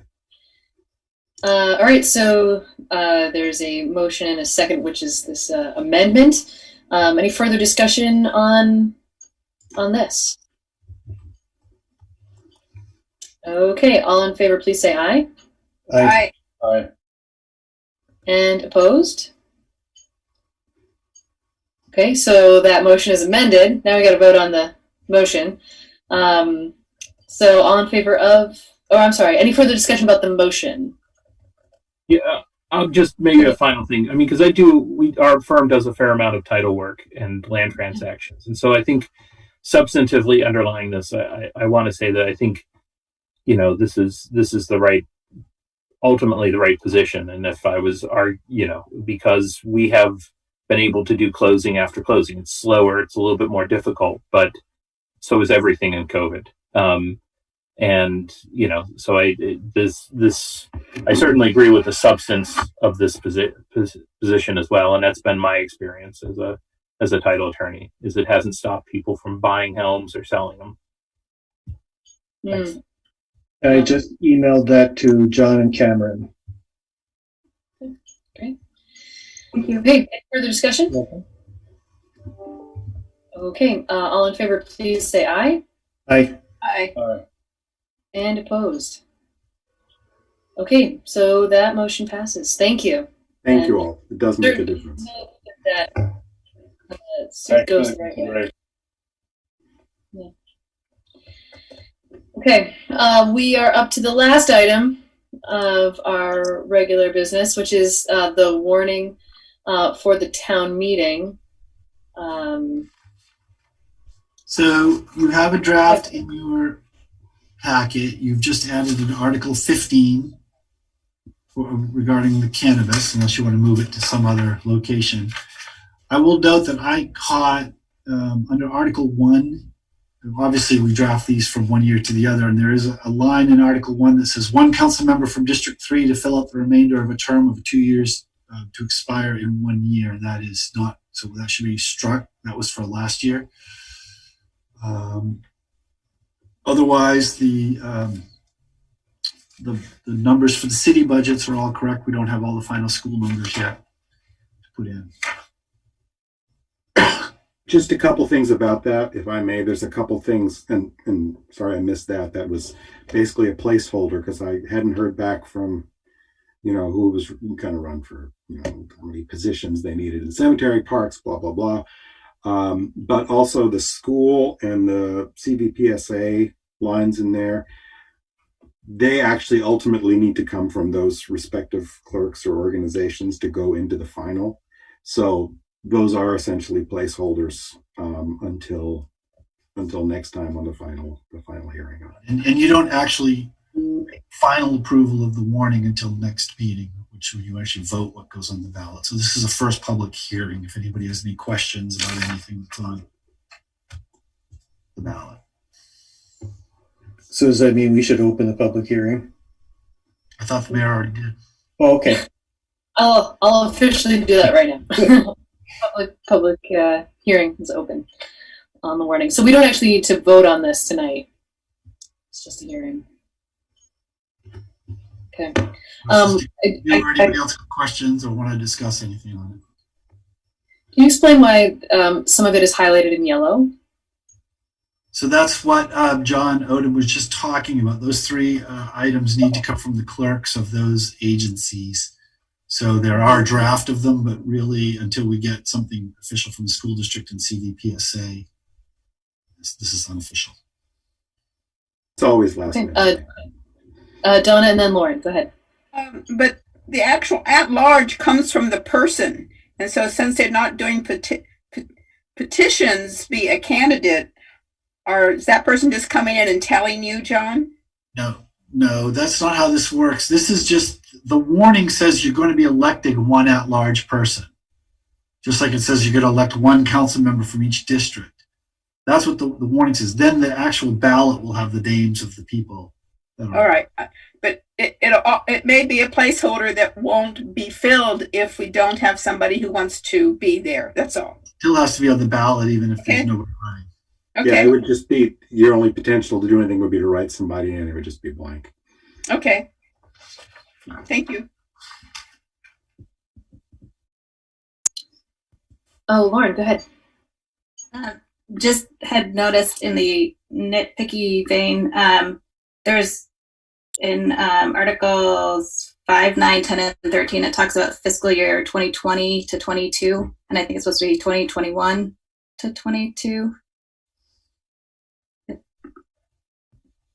So it looks like it's like 2 years right now, or a year and a half. Yeah. Yep. Good catch. Yeah, that makes sense. Anyone else? Okay. Any other comments from the public or anyone? Jack, go ahead. I assume I know the answer to this. There's the for Articles 8 and 9 for the payment to the mayor and council. There's the $80 and $40 extra, and is that because of the extra pay period, just like with the other personnel? Okay. Okay. Raise? Don't spend it all in one place. Okay. All right, so with that, I'm going to close the public hearing on that, and we will have the opportunity to vote on that next time. So, all right, so that is the end of our regular business. So we're up to council reports. Donna, go ahead. Yes, I sent everyone out a link to New York Times. I'm really sorry if you weren't able to open it. I'll be glad to send you the article if you like, about New York looking at empty commercial spaces and looking at options for housing. And I've been walking by these state buildings that are mostly empty and thinking about why not have housing, especially like that ugly building of the Department of Labor. But I also got talking to people and thinking, well, Vermont College has dorm rooms that are empty. Heaton has a dormitory from the old hospital that maybe some of you don't know. On Heaton Street, there's now a senior housing on one side, but the other side, that dormitory was turned into offices by Washington County Mental Health. But it was fixed for housing. So there are lots of buildings like that. And so I'm just trying to get some stakeholders together and get the council to think about these kinds of creative ideas for housing that we should put the money in instead of some temporary building or portable classroom or a shelter. So I'm going to be bringing some information at our next meeting and trying to get some stakeholders to talk about this idea. So I'm just giving you a heads up. And I'm open to ideas and people you want to be part of the discussion. It's like a Zoom roundtable. Thank you. You might want to come to the to a housing task force meeting to talk about that too.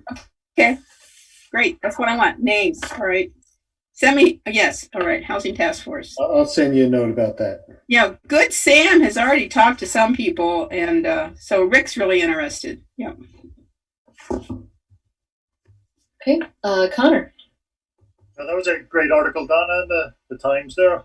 Definitely would encourage everybody to read that. I think I'm all good. I would just encourage people again to download the My Ride app. It's so cool.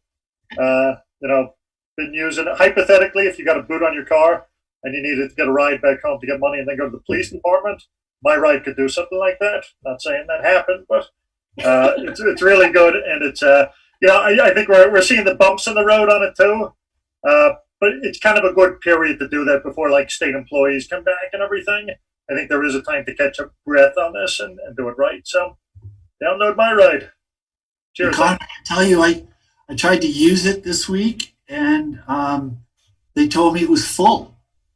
There were no seats left. That's a good problem to have, I think, now. Yeah.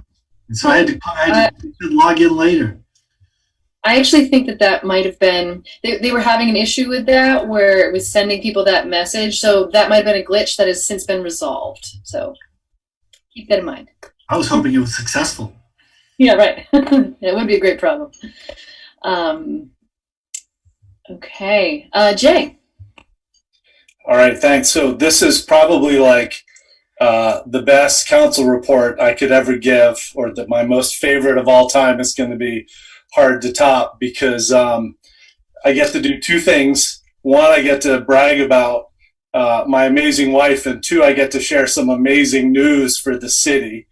A few meetings ago, we heard from Kevin Casey and from Vermont River Conservancy about their interest in pursuing a grant with the LWCF, the Land Water Conservation Fund. And we gave them the go-ahead, and they did that.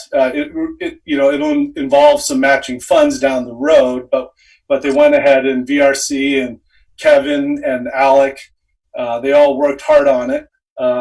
Submitted it a week and a half ago.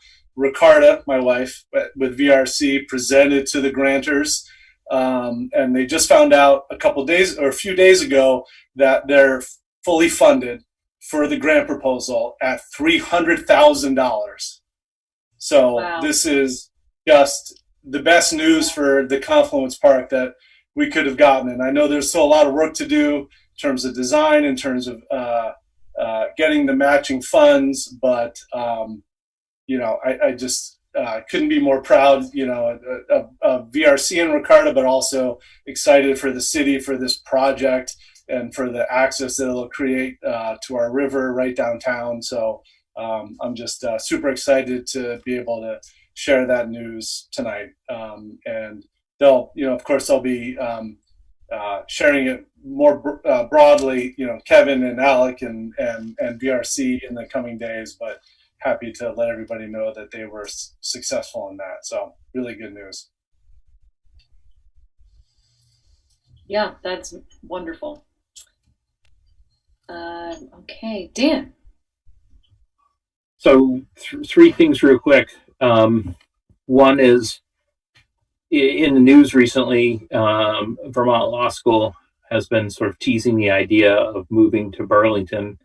And, that may make some sense, but it would be really nice if we approached them to tell them that it was far more sensible to come to Montpelier or put programs here, given that we are the seat of government, and that we would love to have them as part of our community. So I think it would be really nice to be able to approach them, and maybe it's not the city, or maybe it's the MDC, maybe it's another entity, but I wanted to just simply raise that, because if they're thinking at all about moving any part of their program, we should be pushing ourselves into the conversation if we're not already. The other thing is, and it actually ties on to the idea of what John was talking about with land transactions, or what I said in reaction, which is there's a lot of new people moving to the area. And I think it would be, there's an old-fashioned idea of the welcome wagon, where when people come into the community, they get a basket of stuff and coupons to local businesses and introductions about the best place to get their oil changed. And maybe this is a Montpelier Alive issue, but I just raised this as well. It just struck me that, we should be doing outreaching to new members of the community and saying hello and welcome. And here's who we are.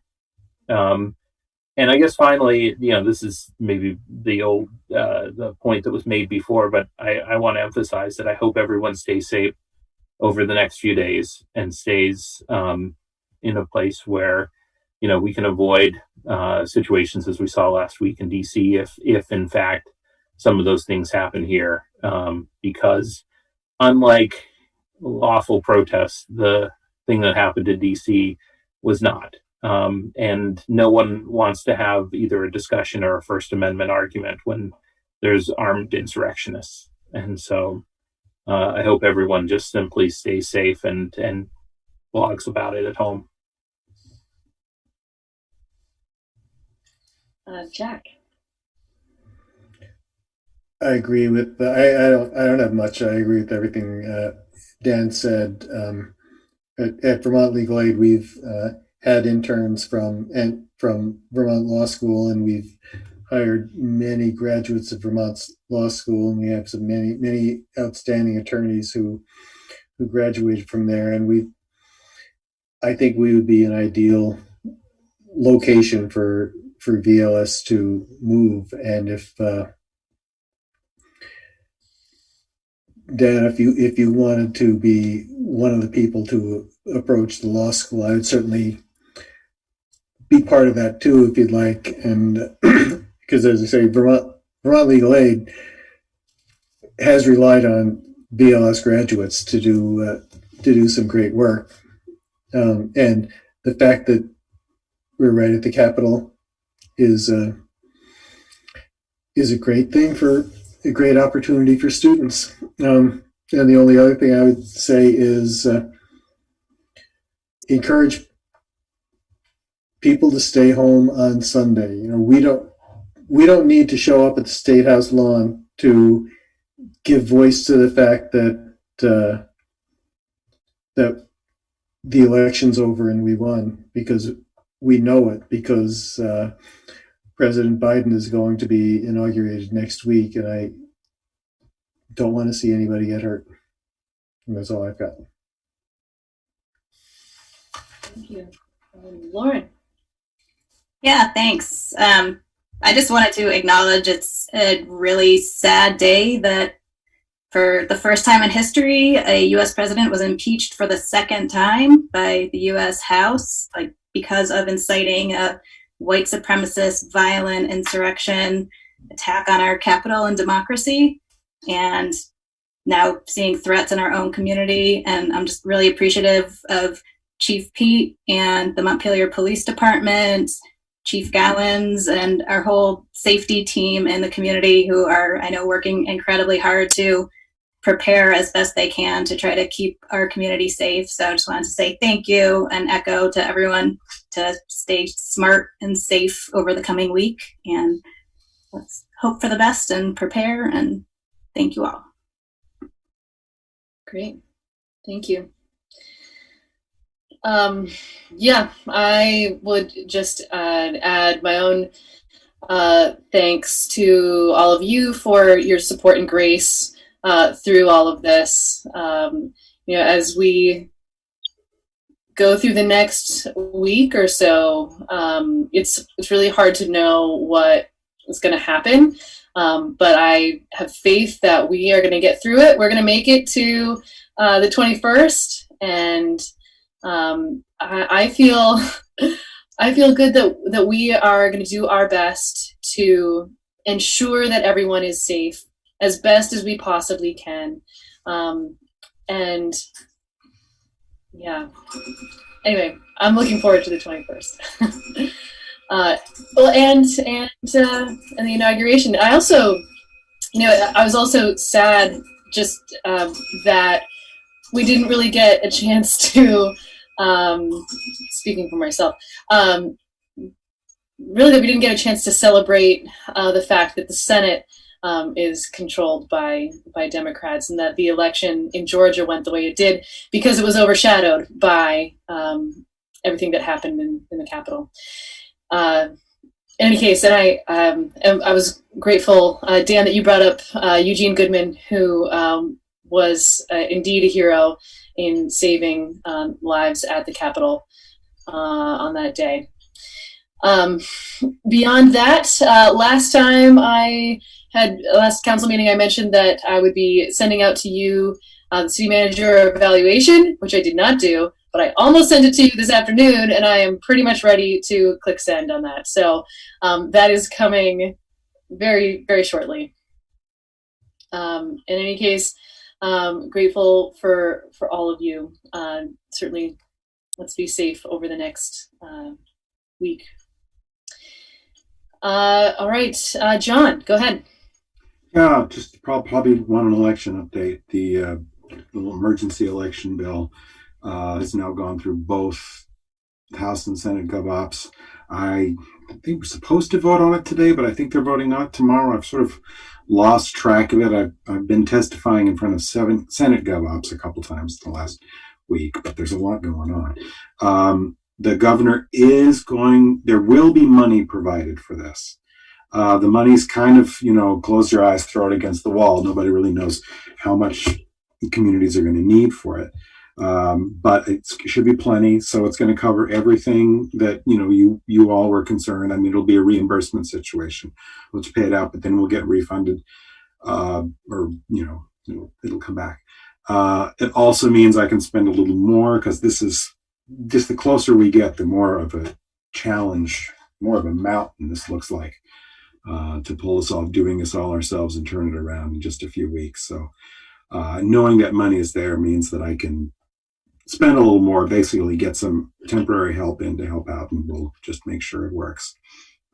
There is some talk that there was hubbub today that the governor might, executive order require communities to do it this way, to do the all mail in. I think you won't see that. I think you'll see at least half of the communities not choose to do this, but we will. So I think we can be proud of that, assuming it all works. Cross your fingers. This is very scary right now. Bill.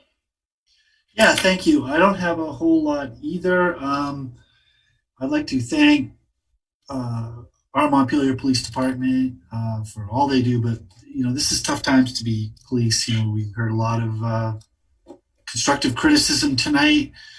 A lot of concern. There's been a lot of posting on Front Porch Forum, and I think those are all important questions that need to be asked and talked about. I will say that it's our understanding that none of our officers participated, and I have full confidence that our people will do the right thing and stand on the right side of the Constitution and the law if called to do so. And they've got a tough, we don't know what to expect, but we're certainly spending a lot of time preparing for this weekend. So just I'd like to say thank you to all of them. And I also was hoping that the chief could give us a brief update about stuff that's coming up, or at least if you have a chance to ask him any questions. Anyway, I'm putting him on the spot. I did warn him in advance, but so Chief, if there's anything you want to toss in here. Yes, sir. I'll be as brief as possible and definitely answer any questions that the council may have of me. First and foremost, I'd like to say that, again, reiterate that we don't have any specific threats to Montpelier, to the state capitol, or to any of our elected officials, but we take this very seriously. I mean, I was right there watching this with the rest of the world, and I'm just as concerned, and we're looking at national trends, so we're taking this extremely seriously, and I couldn't be, and first, well, I also want to thank Bill and Cameron for their guidance and their leadership and how we're doing this. They're an instrumental role with us, and especially with their support to the department. It means the world. But I got to say that I couldn't be more proud of the men and women of this department and the sacrifices that they're making and the determination that they have and the grit that they're showing and ensuring that they want to ensure the safety of our community. We are going to continue our planning. We've been planning robustly with agency partners, federal, state, municipal partners, to include our surrounding agencies, Barry Town, Barry City. Hartford has even reached out to us to see if there's anything that we need. So it's just been great to be here in Vermont. We have sent information out, letting the folks via the CAN network that in the coming days, people may see Montpelier officers in ways that you haven't seen us before. That's because we have a heightened posture. And again, I want to reiterate that we're taking this very seriously. So you may see officers that aren't with the tie and everything else like that. We may be wearing level 4 body armor on the outside. Level 4 body armor is designed to help us against rounds from rifles and shotguns, to those effects. So again, that's the level of how we're taking this and how we're being serious about this. Also, to let folks know, or to let the council know, that we have been coordinating closely with Montpelier Live and with the local businesses and merchants in the city. And we're providing daily updates to them so they can prepare and plan for the safety of their businesses and their staff as well. So that's an ongoing, continuous process. And again, we've also been working with the community action networks as well. On another note, we had a meeting with again our partners early today, and the level of concern and tips that have been coming into the Vermont Intelligence Center to the state police is inspiring. So folks out here are diligent, and which gives me faith and knowing that we're all going to make it through this, and that we all understand the safety behind this, and that Montpelierites are looking out for each other. And other than that, that's all I got. Thanks, Chief. I don't have anything else to report.